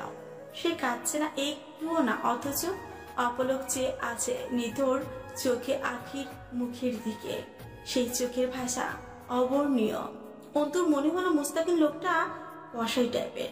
এমনিতেও সরকারি কর্মকর্তারা তাই হয়। মুস্তাকিন একটু আখির ভাই সোহেলকে ডাকল। সোহেল এক দৃষ্টিতে বোনের লাশের দিকে চেয়ে আছে, তার চোখে পানি নেই। সেও শুধু তাকিয়ে আছে। মুস্তাকিনের ডাকে এগিয়ে গেল। মুস্তাকিন কোন রকম শিরোনাম ছাড়াই প্রশ্ন করল, কবে ফিরেছেন দেশে? সোহেল আনমনে ছিল, একটু ঝাড়া মারলো যেন নিজেকে। হ্যাঁ, এই তো 4 দিন হলো। কোন দেশে থাকতেন? দুবাই। কি কাজ করতেন সেখানে? রাজমিস্ত্রি আর শাটারিং এর কাজ করতাম। আখিকে লাস্ট কবে দেখা গেছিল বাড়িতে? খানিকক্ষণ চুপচাপ মাটির দিকে তাকিয়ে থেকে বলল, চাঁদনি বলে সপ্তাহখানেক আগে। নিজেদের সামলান এবং আমাদের সাহায্য করুন তদন্তের কাজে। এভাবে কান্নাকাটি করে কোন রকম বিচার পাবেন বলে মনে হয়? শক্ত করুন নিজেদের। প্রকার ভয় খেলে গেল সোহেলের চেহারায়। না স্যার, কোনো বিচার লাগবে না তো। আমার কোনো বিচার চাই না। আপনি খালি আমার বোনের লাশ দেন, বাড়ি নিয়ে যায়। কারোর বিরুদ্ধে অভিযোগ নেই আমাদের। মুস্তাকিন ঠোঁটে ঠোঁট গুজে নিচে তাকালো। কেউ হুমকি দিয়েছে আপনাদের? সোহেল মাথা নাড়ল। না না, হুমকি দেবে কে? তাদের কথোপকথন ছাত্র ছাত্রীরা শুনছিল। মুস্তাকিন দূর থেকে জয় ও হামজার দিকে তাকিয়ে জিজ্ঞেস করল, কাউকে সন্দেহ করছেন? সোহেল আবারও দ্রুত মাথা নাড়ল।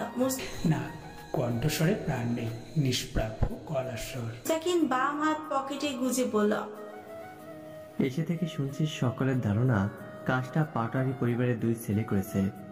আপনাদের কি ধারণা? সোহেল দ্রুত জবাব দিল, না না স্যার, ওনারা ক্যান করবেন এসব, ওনারা তো সব ঠিক করে দিতে চাইছিলেন, আমরাই উঠি নাই বাড়ি থেকে, এখন চলে যাব, ঝামেলা মিটে যাবে। অগোছালো অযাচিত কথা সোহেলের। বোনের মরা দেহ পড়ে আছে বিশ্ববিদ্যালয় প্রাঙ্গণে, তারা বাড়ি খালি করার স্বীকারোক্তি দিচ্ছে। চরম খাপলা বিষয়টা, আবার সহজও বলা চলে। খুব বেশি ভয় পেয়েছে হয়তো, অথবা কিছু লুকানোর চেষ্টা, গা বাঁচানোর চেষ্টা। আচ্ছা, এরা কি জানে মেয়েটাকে গণধর্ষণ করে মারা হয়েছে? গলায় আটকাচ্ছে খুব তার। এই পেশা জীবনে প্রথমবার বোধহয় সে সুপঞ্জিত হচ্ছে। মোস্তাকিন এই বিষয়ে কেন হচ্ছে? সে আসলে রেপ কেস হ্যান্ডেল করেনি আগে। আচ্ছা, ওরা কি বুঝতে পারছে না এই যে বিবর্ণ চাদরে ঢাকা দেহটার বহিরাগত মুখটা বিভীষিকাময় এক ঘটনার বর্ণনা করছে? তা বুঝছে না বাড়ির লোক? ভয় পাচ্ছে এরা। সে চাঁদনির দিকে এগিয়ে গেল। চাঁদনি তখনও বসে আছে মাঠের উপর। মুস্তাকিন গিয়ে হাঁটুর ভাঁজ করে উবু হয়ে বসলো চাঁদনির পাশে, জিজ্ঞেস করলো, আঁকি কবে থেকে নিখোঁজ ছিল? চাঁদনি খামারতো মুখটা মুছলো মলিন শাড়ির আঁচল দিয়ে। সপ্তাহখানেক আগে দুপুরে স্কুল থেকে বাড়ি আসছে, টেস্ট পরীক্ষা চলছিল, এসএসসি। বিকালে বাইর হয়ে গেল কোচিংয়ে যাওয়ার জন্য, এই তো ফিরে আসছে স্যার। কলিজায় মনে হলো সজোরে এসে একটা তীর তীব্র বেগে গেঁথে গেল। এই তো ফিরে আসছে স্যার। চাঁদনির কথায় মুখ ফিরিয়ে নিল ছোট কামড়ে। মুস্তাকিন উঠে দাঁড়ালো, রশিদকে ডাকলো, এদিকে আসুন। জি স্যার। মুস্তাকিন তার হাত থেকে ফোনটা নিতে নিতে বলল, যত দ্রুত সম্ভব তদন্তের কাজ শুরু করুন। বডিটাকে ফরেনসিক ল্যাবে পাঠাবার ব্যবস্থা করুন, as soon as possible. Rashid মাথা নাড়লো, আবার বলল, কিন্তু স্যার গার্জিয়ানরা তো লাশ বাড়িতে নিয়ে যেতে চাচ্ছে, খুব জিদ ধরে আছে, কোনোভাবেই তারা লাশ কাটাছাড়া করতে দিতে রাজি না। আপনি একটু কথা বলুন ওদের সঙ্গে। মুস্তাকিন মাথা নাড়লো। আচ্ছা, কথা বলছি, দ্রুত করুন। ক্যাম্পাসে লোক জড় হচ্ছে, একটা হাঙ্গামা হবার চান্স আছে। তার আগে বডি ট্রান্সফার করুন মর্গে। কখন কে জানে জনতার মাঝে বিক্ষোভ জেগে ওঠে। রশিদ মাথা নেড়ে চলে গেল। মুস্তাকিন মোবাইল হাতে নিয়ে এগিয়ে গেল সামনের দিকে। রশিদ এসে পাশে দাঁড়ালো। প্রফেসর এগিয়ে এলেন ওদের দিকে, হাত বাড়িয়ে হ্যান্ডশেক করলেন মুস্তাকিনের সঙ্গে। আমি প্রিন্সিপাল ইউনুস সিরাজ। মুস্তাকিন মাথা নাড়লো সামান্য। সৈয়দ মুস্তাকিন মহান, investigator, police bureau of investigation, PBI department. Professor রশিদের সঙ্গে হাত মেলালেন। রশিদ নিজের পরিচয় দিল, রশিদ আলম, ইন্সপেক্টর অফ থানা পুলিশ। প্রফেসর দুঃখ প্রকাশ করলেন, কি যে হচ্ছে ভার্সিটিতে আজকাল, ছেলেমেয়েরা আতঙ্কিত, কারা এসব করেছে কে জানে। মুস্তাকিন কথার মাঝখানে ফোন কানে ধরে অন্যদিকে চলে গেল। রশিদ প্রফেসরের কথায় অনিচ্ছাকৃত হ্যাঁ ঘাড় নাড়াতে থাকলো। মুস্তাকিনকে দেখে হামজা উঠে দাঁড়িয়ে হ্যান্ডশেক করল। জয় কোনো মতে ফোন থেকে মাথা তুলল। Good job officer. মুস্তাকিন সামান্য হাসলো অদ্ভুত ভঙ্গিতে। Thank you. ফুট করে বলল, লোকে আপনাদের দিকে আঙ্গুল তুলছে, আপনাদের কি খেয়াল? হামজা হাসল। আপনি তুলছেন না আঙ্গুল? আমি আমজনতা থেকে খানিক আলাদা, বলা চলে নিজেদের পেশার খাতিরে। প্রমাণ ছাড়া আঙ্গুল তুললে চাকরি থাকবে না। চোখ মারলো হামজাকে মুস্তাকিন। হামজা ছেলেদের চলে যেতে ইশারা করল। সালমা কাঁদছেন, জোরে জোরে কাঁদছেন বুক চাপড়ে। লোকের কথায় চাপা গুঞ্জন, লোকের চাপা গুঞ্জন আর পরিবেশ অভিশাপে কালছিটে ধোয়া ছড়িয়ে দিচ্ছে যেন। জয় জবাব দিল মুস্তাকিন, আপনার চাকরি ধরুন আমি রক্ষা করব, তাহলে আঙ্গুল তুলে জেলে ভরবেন তো? মুস্তাকিন বসলো দুজনের সামনে একটা চেয়ারে। সূর্যের তেজও আলো কম, উত্তরে হাওয়া এসে গায়ে লাগছে। কাঁধে ঝুলিয়ে রাখা ডেনিম জ্যাকেটটা গায়ে জড়িয়ে পড়ল। আপনার শখ অথবা শাস্তি সহ্য করার কনফিডেন্স, কোনটা ধরব?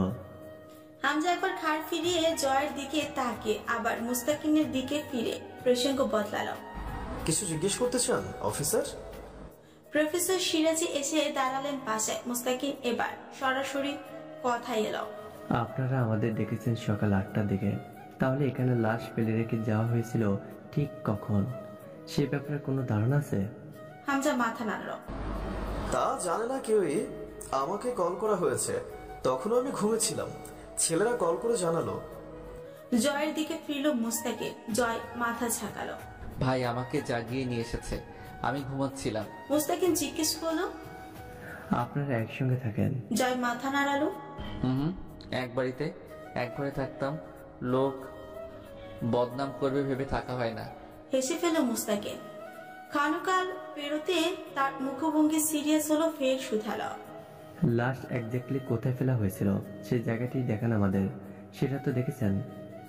বিশ্ববিদ্যালয়ের মেন প্রাঙ্গণের পেছন দিকটা নির্জন এবং গাছগাছালিতে ছাওয়া। সেখানে সচরাচর লোকের যাতায়াত অতটাও নেই। দিনের বেলা ছেলেমেয়েরা আড্ডা দিতে নির্জন জায়গাটি বেছে নেয়। রাতে একদম শুনশান, ক্যাম্পাসের অফ সাইড বলা চলে। সর্বপ্রথম লাশ দেখেই ঝাড়ুদার, সে প্রথমেই বুঝতে পারছিল না ওটা লাশ। কোনো মতে ওনাটা জড়ানো ছিল লাশের দেহে। পরে কে বা কারা যেন বিশ্ববিদ্যালয় প্রাঙ্গণে এনেছে। এটা সকালে এসে থানা পুলিশের কাছ থেকে শুনেছে সে। মুস্তাকিন দেখলো পুরোটা আশপাশটা। জয়কে বলল, আপনার চোখের প্রচুর ঘুম দেখছি, লালচে হয়ে আছে, রাতে ঘুমাননি মনে হচ্ছে, এখন একটু বিশ্রাম প্রয়োজন। কথাটা কোন দিকে নির্দেশ করে বলল মুস্তাকিন। বোঝা গেল না যেন। জয় চাদরটা গা থেকে খুলে গলায় পেঁচালো ওনার মতো করে, এরপর চমৎকার হাসল। রাতে ঘুমানোর অভ্যাস এমনিতেও নাই আমার। ঘুম আসলে সকালে হয়নি বললে ঠিক হইতো আমার জন্য। সকালে টেনে তুলে আনা হয়েছে। আসলে আমাদের মতো নেতা কর্মীদের দুঃখ আর পরিশ্রম আপনারা কোনোদিন বুঝবেন না। জনতার মন রাখতে কত যে লোক দেখানো ঢং করতে হয়। যেমন ধরেন, আমার আসতে ইচ্ছে করতেছিল না, কষ্ট হচ্ছে না, বিশেষ মেয়েটা বা তার পরিবারের জন্য, তবু আসতে হলো। ইভেন ধর্ণা ধরে বসে থাকতে হচ্ছে হুদাই এইখানে নিরস মুখে। কার বাল লাড়তেছি বসে, মানুষ তো মরবেই। এই অবধারিত বিষয়ে এইসব ঢং কি মনে ধনে কোথাও সয়? তবু সওয়া লাগে, কারণ তথাকথিত সমাজসেবক আমি। ফাক অফ দিস ইন্ট্রোডাকশন না। আপনি মানছেন আপনি তথাকথিত সমাজসেবক? মুস্তাকিন কথাটা বলে ফিরে যায়। জয় চাদরটা গলা থেকে হাতের কবজিতে জড়াতে বলল, আমার আর কি আছে?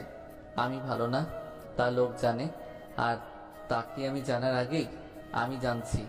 এরপর লোকরে জানাইছি, তখন লোক জেনেছে। মুস্তাকিন ভ্রুকুচকে চেয়ে আছে, অথচ তার ঠোঁটের করে দুর্বদ্ধ হাসি। হামজাও জয়ের ঠিক বিপরীত পাশে অবস্থানকারী হিসেবে যেন আজ পেশাগত ভাবে তার অভিষেক হয়ে গেল। জয়কে জিজ্ঞেস করে মুস্তাকিন, তাহলে আপনাকে সন্ধ্যের তালিকায় রাখবো? এই শীতল কথোপকথনগুলো প্রফেসরের কাছে আগা মাথাহীন প্রলাপ লাগছিল, অথচ তিনজনে বেশ স্বাচ্ছন্দ্যে নিজেদের আলোচনা সম্পূর্ণ করে উঠল। জয় তাকালো মুস্তাকিনের দিকে, কপট কৃত্রিম চিন্তার ছাপ ফুটল তার মুখে। এই কেসে সাসপেক্ট হিসেবে থাকতে থাকতে উল্টাপাল্টা কিছু প্রমাণ হয়ে গেল, ফাঁসি হয়ে যাবে। যেহেতু মেয়েটা মরে গেছে, এত তাড়াতাড়ি মরে কি লাভ? মরবো এরকম কোনো কেসের দায়ী, তবে একটু বয়সকালে। এখনো বিয়ের শাদী করি নাই, বিশেষত বাসরটা। এখন মরাটা ঠিক না, এটা থেকে বাদ রাখুন আমায়। অকপট পাগলাটে অভিব্যক্তি, অথচ মুস্তাকিনও এতে কোনো বিশেষ চমকিত প্রতিক্রিয়া দেখালো না। জয় উঠে গেল চেয়ার ছেড়ে। মুস্তাকিন হামজাকে বলল, কাউন্সিলর সাহেবকে একবার থানায় আসতে বলবেন বিকালে, আপনি আসলেও পারেন। হামজা পাঞ্জাবির হাতার বোতামটা খুলে তা কোনোই গোটাতে বলল, আমি আসতে পারবো না, আব্বু যাবে, আমার কাজ আছে। বুঝতেই পারছেন, নির্বাচন এগিয়ে আসছে সামনে। মুস্তাকিন হাঁটতে হাঁটতে আবার পেছনে ফিরে দেখলো হামজাকে পায়ের উপর পা তুলে বসে আছে চেয়ারটায়। মুখে চাপ দাড়ি, পুরু ঠোঁটের উপর ঘন গোফ, গায়ে জড়ানো চাদরের প্রান্ত ঝুলছে এক পাশে। তার একটু দূরেই দাঁড়িয়ে সিগারেটে লম্বা টান দিচ্ছে জয়। তার নজর অনুসরণ করে তাকে দেখল ভিকটিমের দেহের অদূরে দাঁড়িয়ে থাকা বোরকা পরিহিত মেয়েটির দিকে বক্র দৃষ্টিকোণে চেয়ে আছে জয়। এই মেয়েটি তখন ধাক্কা দিয়েছিল তাকে। পরিবেশ আরো সকলের কাছে নরকীয়, অথচ দুই ভাই নির্লিপ্ত।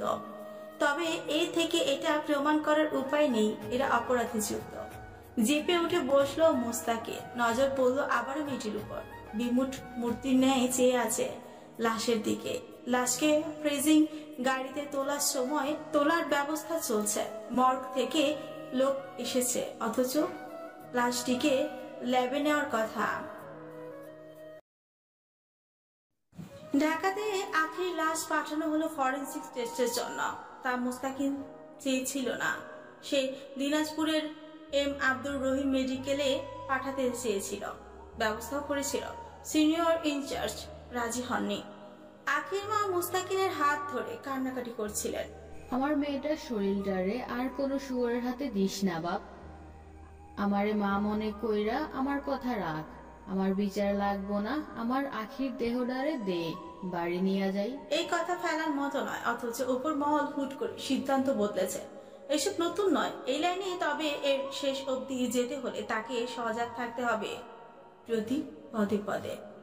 রাত 8টায় বিআইসি স্যারের সাথে কথা বলে কার্যালয় থেকে বের হলো টিমের সকলের খুব খাটুনি হবে এই মামলায়। এখানে কোথাও না কোথাও অতপ্রতভাবে জড়িয়ে আছে রাজনৈতিক বিষয়াদি আর সমাজের উঁচু পর্যায়ে পদ্ধতিগত বল প্রয়োগ, যার খাপলা খুলতে বেশ বেগ পেতে হবে তাদের। রাস্তা পার হবার জন্য দাঁড়ালো। ফোন বাজছে। ফোন জিনিসটা নেহাত বিরক্তিকর, বিশেষ করে যখন রিং হয়। মায়ের কল। এখন পুরো দিনের ফিরিস্তি চাইবে। খাওয়া, গোসল, শরীরের যত্ন, বাড়ি ফেরার তারিখ। কল রিসিভ করলো না।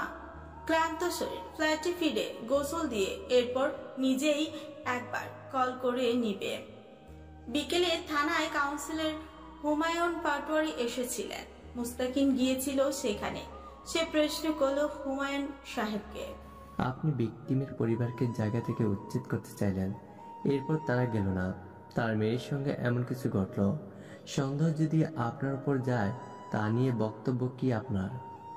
হুমায়ুন পাটোয়ারি হাস্যোজ্জ্বল কণ্ঠে জবাব দিয়েছেন, উচ্ছেদ করা কোনো সঠিক কাজ না মুস্তাকিন, আর এমনও নয় তা আমি পারতাম না। তা এইরকম একটা সহজ ব্যাপারে তার সঙ্গে এমন খারাপ কিছু করার প্রশ্নই ওঠে না।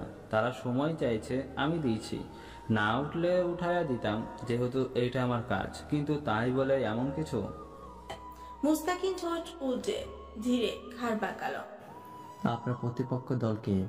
হুমায়ুন পাটোয়ারি পান খাওয়া দাঁত বের করে চমৎকার হাসলেন। সহজ হিসাব, আগের বার যে মেম্বার ছিল এই এলাকায় সে, আর এইবার যেহেতু আমি বা হামজা মেয়র পদপ্রার্থী হয়ে নির্বাচনে দাঁড়াবো, তাহলে বর্তমান মেয়র সাহেবও বলা চলে আমার বিরোধী। সে কিন্তু আবার আমার বেয়ায়ের ভাই লাগে। মুস্তাকিন আসলেই বুঝতে পারছে না এই কথার উপর ভিত্তি করে তার এই দুটো লোককে সন্দেহর তালিকায় রাখা উচিত কিনা। হুমায়ুন পাটোয়ারি যা বোঝাতে চেয়েছে তা হলো তারা হুমায়ুন পাটোয়ারিকে বদনাম করার জন্য আখির সাথে এই বিভৎস খেলায় মত্ত হতে পারে। আর কি কোনো সাসপেন্স থাকতে পারে না? এই খুনের দায়ে আখির পরিবারের সাথে একটা বিশদ আলোচনা দরকার। হতে পারে আরো কেউ সাহায্য করতে পারবে। কোমর বেঁধে নামতে হবে। আগে ল্যাব টেস্টের রিপোর্ট চাই। আরো জিজ্ঞাসাবাদ করতে তথ্য প্রয়োজন, যেটা ফরেনসিক টেস্টের পর আসবে। দুবার দুপাশে মাথাটা ঝাঁকি দিল। গাড়ি চালাচ্ছে সহকারী মাহমুদ। হোটেল দেখে তাকে বলল, গাড়ি থামান। গাড়ি থামালো। মুস্তাকিন নেমে গিয়ে হালকা পাতলা কিছু খাবার কিনে নিল। ফ্ল্যাটে রান্না করার চাচিরা দুদিন হলো আসে না। এখন মুস্তাকিনের রান্না করার এনার্জি নেই। অ্যাপার্টমেন্টের গেটে দেলোয়ার বলল, স্যার তোমার তো চিঠি আইছে গো। দেলোয়ার দুষ্টু হাসছে। মুস্তাকিনও হেসে ফেল। চিঠি শুধু প্রেমিকার কাছ থেকে আসে না, আজকাল আর প্রেম চিঠিতে হয় না। উন্নত দুনিয়ার প্রেম হয় উন্নত উপায়ে, উন্নত ডিভাইসের মাধ্যমে হয়। হতে পারে দেখো, এটা আপনার মৃত্যুর পরোয়ানা পাঠিয়েছে কোনো এক শুভাকাঙ্ক্ষী ভালোবেসে।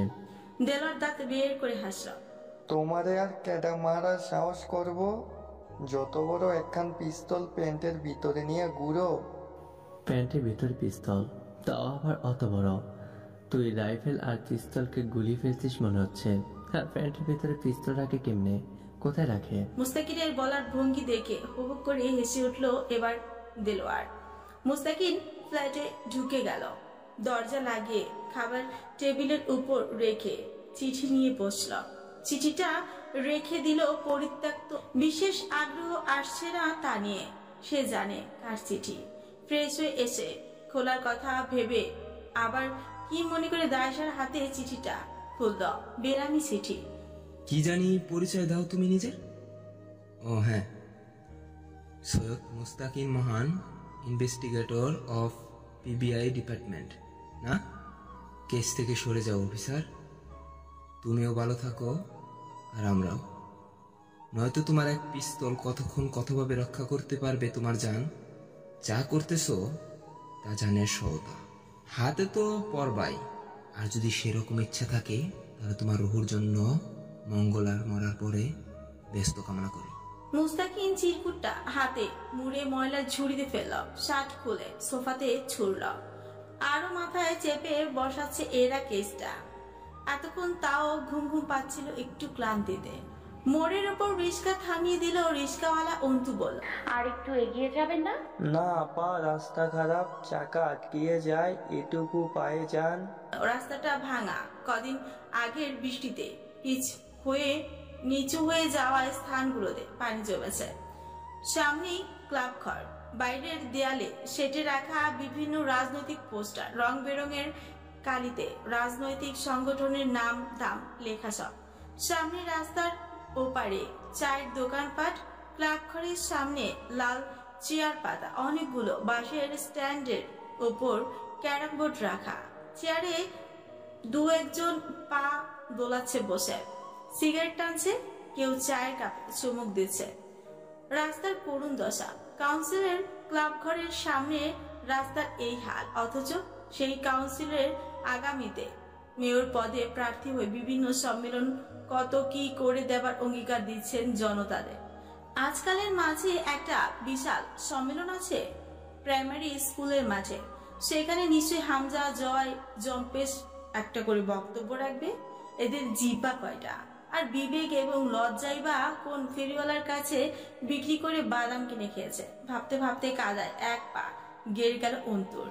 ক্লাব ঘরের দিকে তাকালো না। থুতনি বুকে ঠেকিয়ে হেঁটে পার হলো। কালো বোরকা ও কালো ওড়নার মেকআপে মুখ ঢাকা তার। ক্লাব ঘরের পাশেই সালমা খালার ছোট বাড়িটা। টিনের গেটে আঙুলের টোকায় দু তিনবার শব্দ করলো। কিছুটা দেরি করে চাঁদনি গেট খুলে দিল। অন্তু বলল, ভয় পাবেন না ভাবি, আমি খালার ভার্সিটির এক ছাত্রী। চাঁদনি নির্লিপ্ত মুখে এক পাশে সরে দাঁড়িয়ে ভেতরে আসার ইশারা করলো। টিনের চাল, টিনের বেড়া, তার সামনে একটা ইটের গাঁথুনি তোলা ঘর।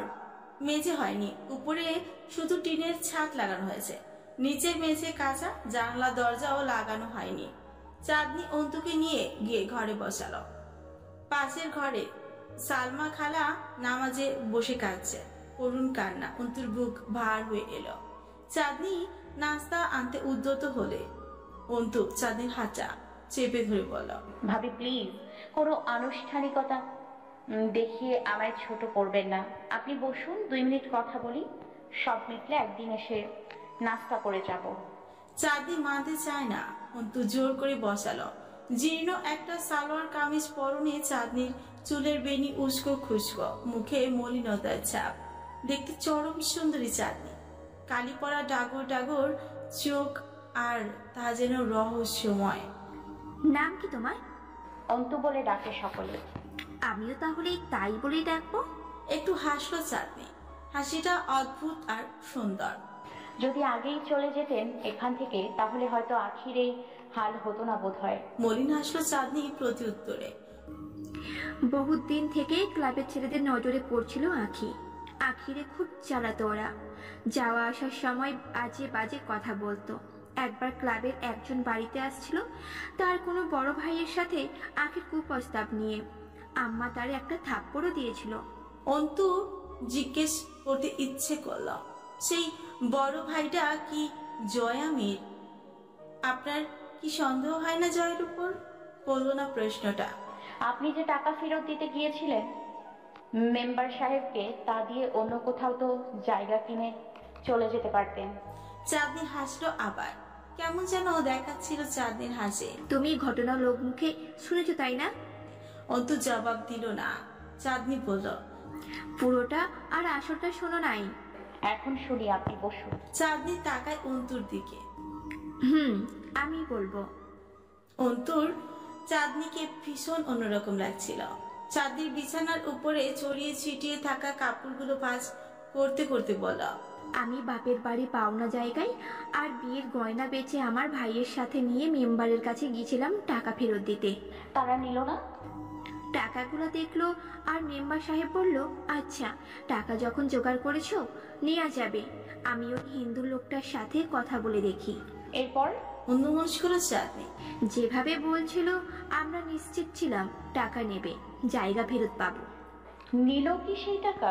চাঁদনি খুব মনোযোগ দিয়ে কাপড় ভাঁজ করতে করতে বলে, সেই রাতে বাড়িতে লুট হলো। বলি হাসল। কি যে অদ্ভুত নির্লিপ্ত শুনতে লাগলো চাঁদনির কথাটা।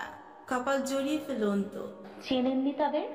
চাঁদনি হাসি মুখে কাপড়গুলো এক পাশে রেখে বলল, তুমি কখনো ডাকাতি দেখোনি না? না, দেখিনি। ওরা মুখোশ পড়েছিল, আর চিনলেই বা কি, যাবার সময় অস্ত্র দেখাইয়া খুব ভালো করে সাবধান করে গেল, আর আমরা সাবধান হয়ে গেলাম। একবার সাবধান না হয়েই হারাই গেছে একটা। অন্তু বুঝলো না শেষ কথাটা। চাঁদনি কি আখির মেজো ভাইয়ের কথা বলছে, যে ক্যান্সারে মারা গেছে? এইখানেও একটা রহস্য রইল। চেয়ে রইল ক্ষণকাল চাঁদনির নির্বিকার মুখটার দিকে। অসীম ধৈর্য আর বুঝ মেয়েটির। এমন নিম্নবিত্ত পরিবারে এত শীতল মস্তিষ্কের একটা বউ। তার চোখের চাহনি, কথা বলার ধরন, মুখের ভঙ্গিমা সবই যেন অসাধারণ, একটুও সাধারণ নয়।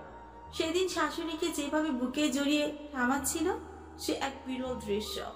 আজও কেমন অনড় শক্তিময়ী লাগছে মেয়েটাকে। প্রথম সাক্ষাতে কেমন নির্দ্বিধায় কথা বলছে ওর সঙ্গে, একটু ইতস্তত বা অপ্রস্তুত নয় যেন।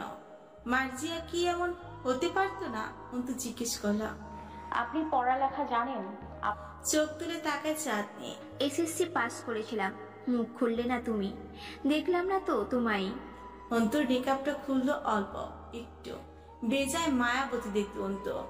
সবচেয়ে বেশি মায়া লেপটে আছে ঘন পাপড়িওয়ালা চোখে। চোখের মনি কুচকুচে কালো, তাতে মুক্ত দানার ন্যায় ভাসছে আলোর প্রতিসরিত বিন্দু রেখা। এক দেখায় আটকে যাবার মতো সুন্দর মেয়েটা। কালো নিকাবের প্রান্ত এসে ঠেকেছে ফর্সা কপালটার উপর। থুতনিটাও একটু বের হয়নি। কালো পর্দার আবরণের ভেদে ঝিরঝিরে মোহময়ী চেহারা। চাঁদনি কিছুক্ষণ অন্তুর নত মুখের দিকে চেয়ে থেকে বলল, খুব সুন্দর তুমি। আপনার কাছে হেরে যাব। দুজনই হাসল। গেটে শব্দ হলো। অন্তু দ্রুত মুখে নিকাব করে নিল। সোহেল ঘরের দরজা এসে থেমে গেল। তার চোখে মুখে কৌতূহল। অন্তু সোহেলের অপ্রস্তুত অবস্থা দেখে নিজেই বলল, ভাই আমি অন্তু, ইউনিভার্সিটিতে পড়ি। ভাবির সঙ্গে এমনি দেখা করতে এসেছিলাম, আপনি ভেতরে আসুন। সোহেল ঠুকলো না, দু কদম পিছিয়ে হাত দিয়ে বাধা দেবার মতো করে বলল, বসো তুমি, কথা কও, আমি পরে আসবো, বসো বসো। অন্তুর ভালো লাগছিল এই বাড়িতে, সে বলল, আপনি আসুন, আমি বেরিয়েই যাচ্ছিলাম। অন্তু গিয়ে কান্নারত অভাগী মায়ের পাশে মেঝেতে বসে পড়ল, হাতটা চেপে ধরে পড়ল, চেনে না মাই? চিনলেন না সালমা অন্তুকে। ভার্সিটিতে কমন রুমে দেখেছেন বহুবার। আপনি এভাবে কাঁদছেন কেন? ক্লাব ঘরেও পৌঁছচ্ছে নিশ্চয়ই আপনার কান্নার স্বর। পৈশাচিক আনন্দ দিচ্ছে ওদের আপনার এই আর্তনাদ। নিজের দুর্বলতা অন্তত শত্রুর কাছে প্রকাশ করতে নেই। মুখে হাত চেপে কেঁদে উঠলো সালমা। অন্তু বলল, যখন কেউ কষ্ট দেবার লক্ষ্যে কষ্ট দেয়, তখন একদম উচিত নয় কষ্ট পাওয়াটা তাদের দেখানো।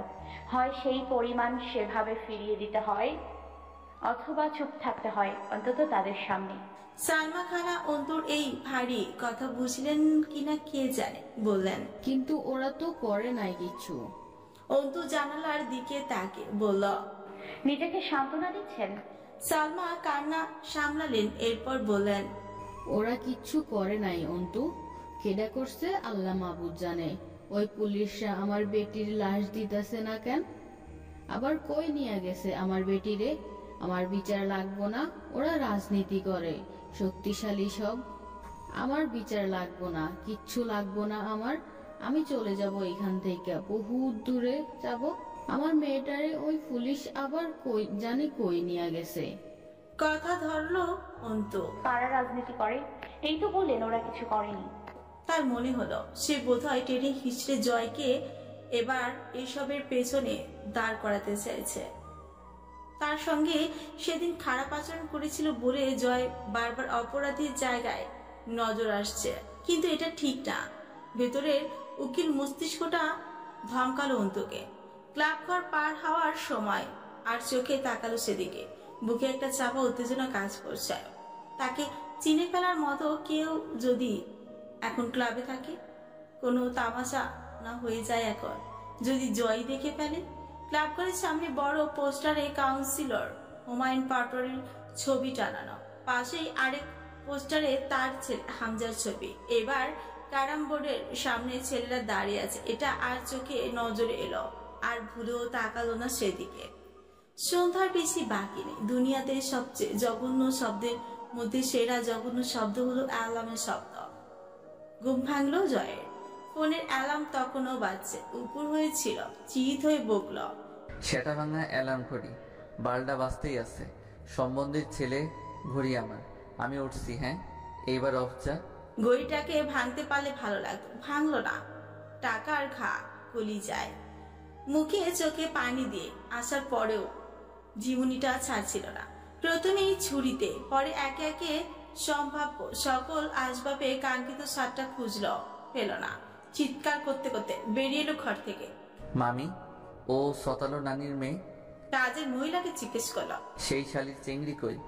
বেরিয়ে এসে দাঁড়ালেন শাহানা। কি সমস্যা? ষাঁড়ের মতন গলা ফাটাইতেছিস কেন?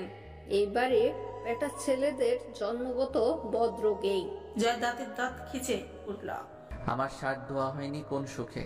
কার বালটা পরবো আমি এখন? তোর শার্টের খুব আকাল হয়েছে তাই না? আলমারি খুলে ছোট খাটো একটা শার্টের গোডাউনের খোঁজ পাওয়া যাবে। পাদর, সব সময় তোমার শার্টের পিছনেই তো দৌড়াই আমি। আর কোনো কাজ নেই বাড়িতে? অন্যটা পরে বের হওয়া যেত না?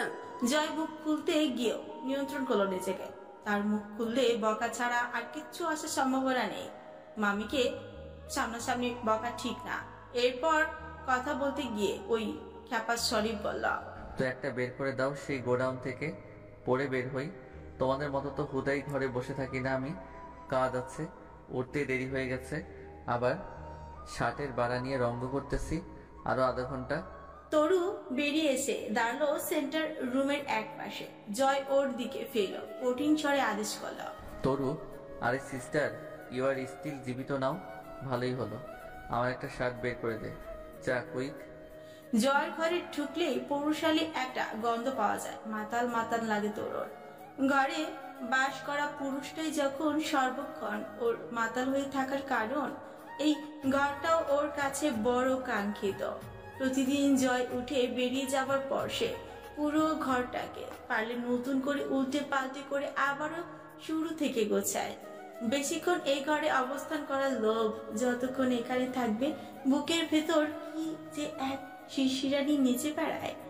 আলমারিটা খুলে খুঁজে খুঁজে একটা কালো লালচে রঙা শার্ট বের করলো, আবার দ্রুত হ্যাঙ্গারে বাঁধিয়ে রাখলো।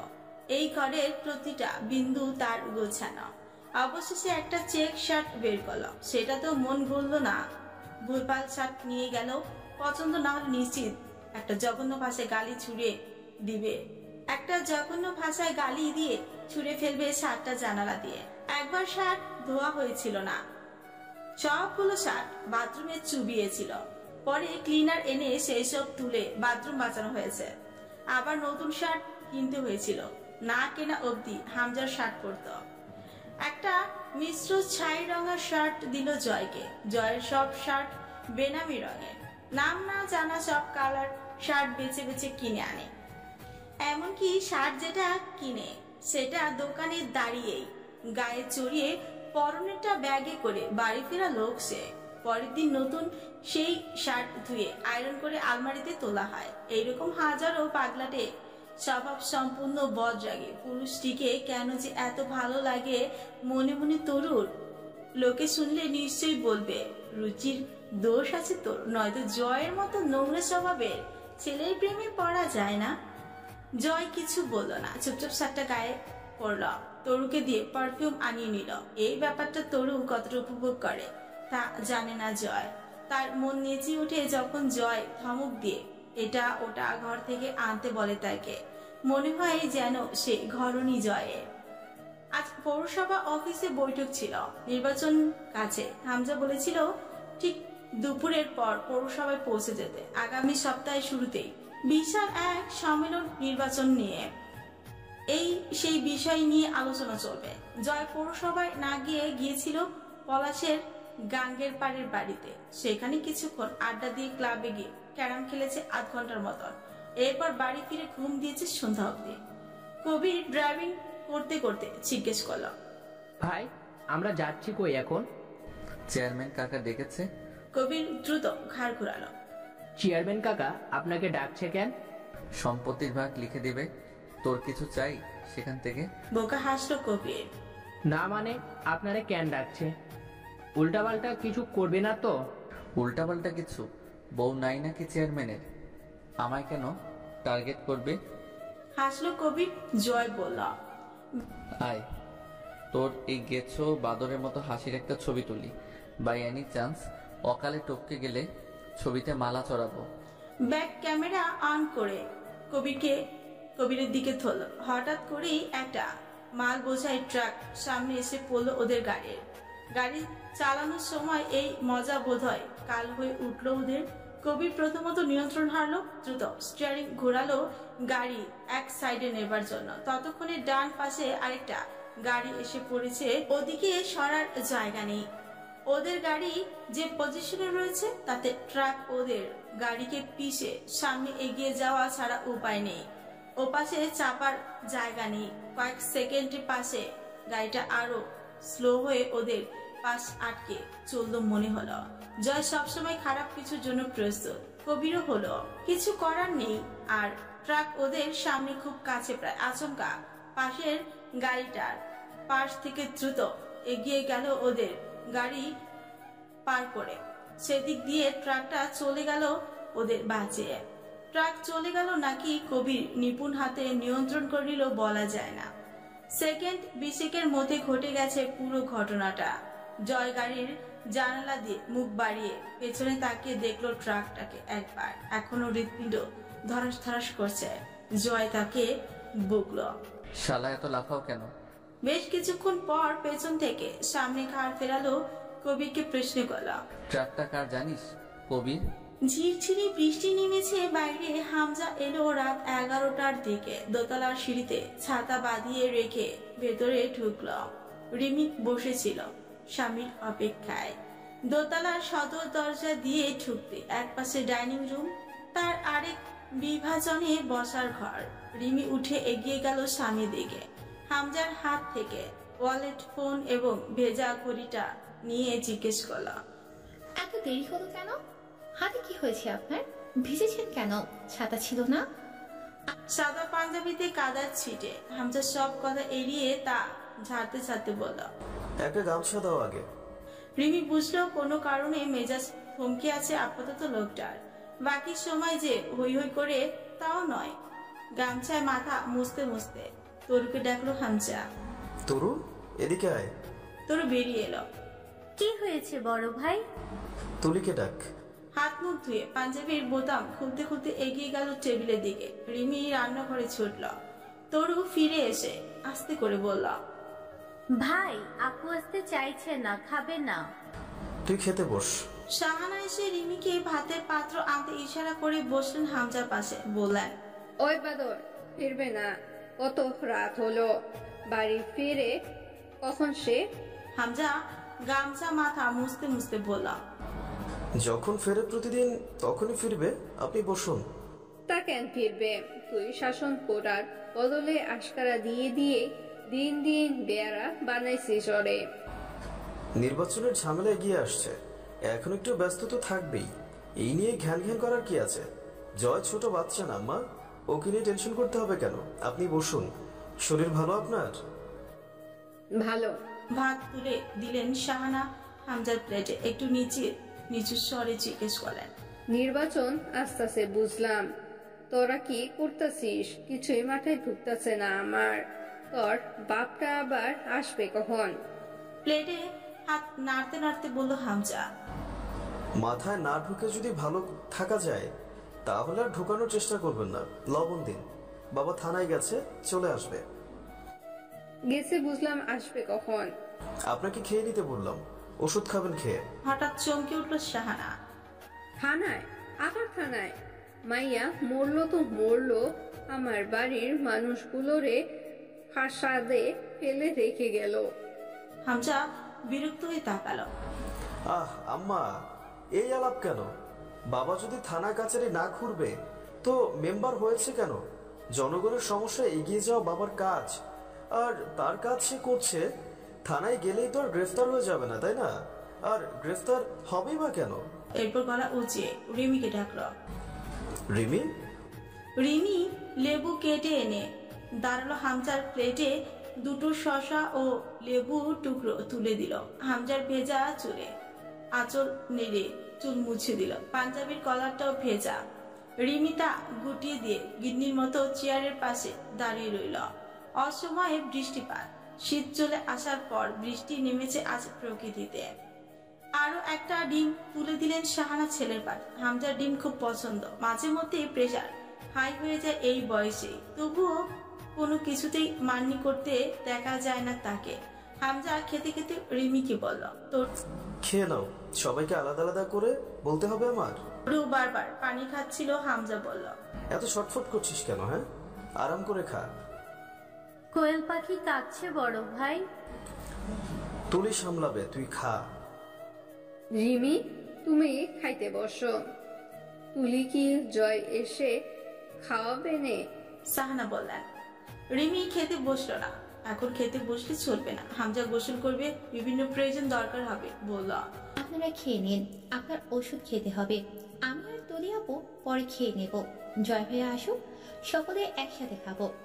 খাওয়া শেষ করে গোসলে ঢুকলো হামজা। রিমি লুঙ্গি নিয়ে দাঁড়িয়ে ছিল বাথরুমের আধ খোলা দরজার বাইরে। হামজা লুঙ্গি পরে এসে বসলো বিছানায়।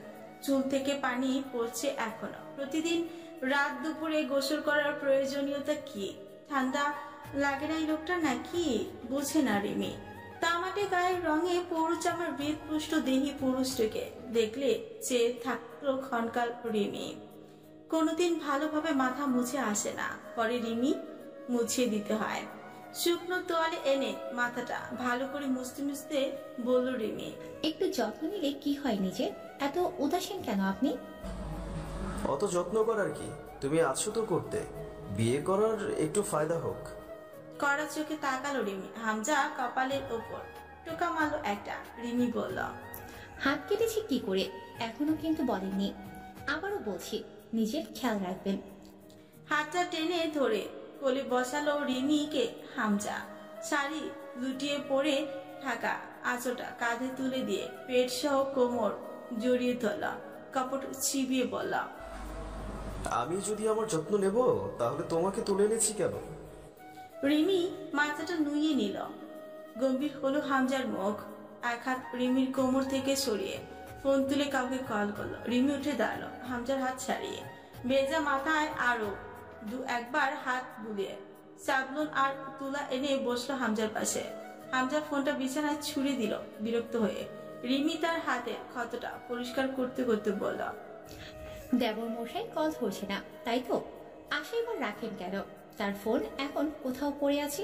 সে হয়তো ফোন থেকে দূরে কোনো বিছানায় পড়ে আছে কারো সাথে। হামজা ফ্রুকুচকে তাকালো। পুচকে মানুষ, খুব বুঝতে শিখেছ এ বাড়ির ছেলেকে। এবারে ওবারে কি, ছোট থেকে এসব দেখে বড় হয়েছে। না বুঝলেও বুঝতে হয়েছে কে কি করছে, কখন কার স্বভাব কি।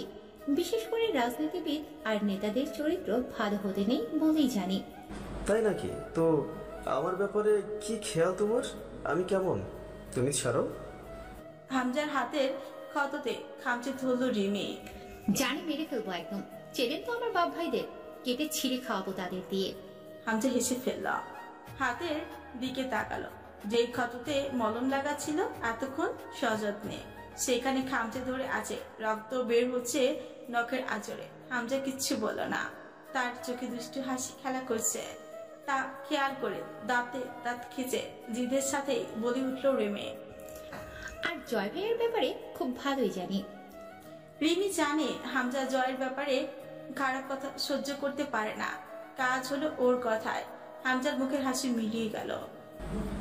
অন্য কোথাও তো থাকতে পারে, কোনো বিপদও তো হতে পারে। তার আর কি বিপদ হবে, সে নিজেই একটা, বিশেষ করে মেয়ে মানুষদের জন্য। জয়ের ব্যাপারে রিমির এসব তেসরা উক্তি শুনতে ভালো লাগছিল না হামজার। গম্ভীর হলো। তোমার উপর কোনোদিন খারাপ নজর দিয়েছে? না, তা দেয়নি। তাহলে? রিমি তাকালো হামজার কঠিন হয়ে আসা মুখটার দিকে। হাতে অ্যান্টিসেপটিক লাগানো শেষ করে উঠে দাঁড়ালো হামজা বলল, জয় দুষ্টু, বেপরোয়া, অসভ্য, সেসব সত্যি, কিন্তু মিথ্যাবাদী বা বিশ্বাসঘাতক নয়, জানো তো।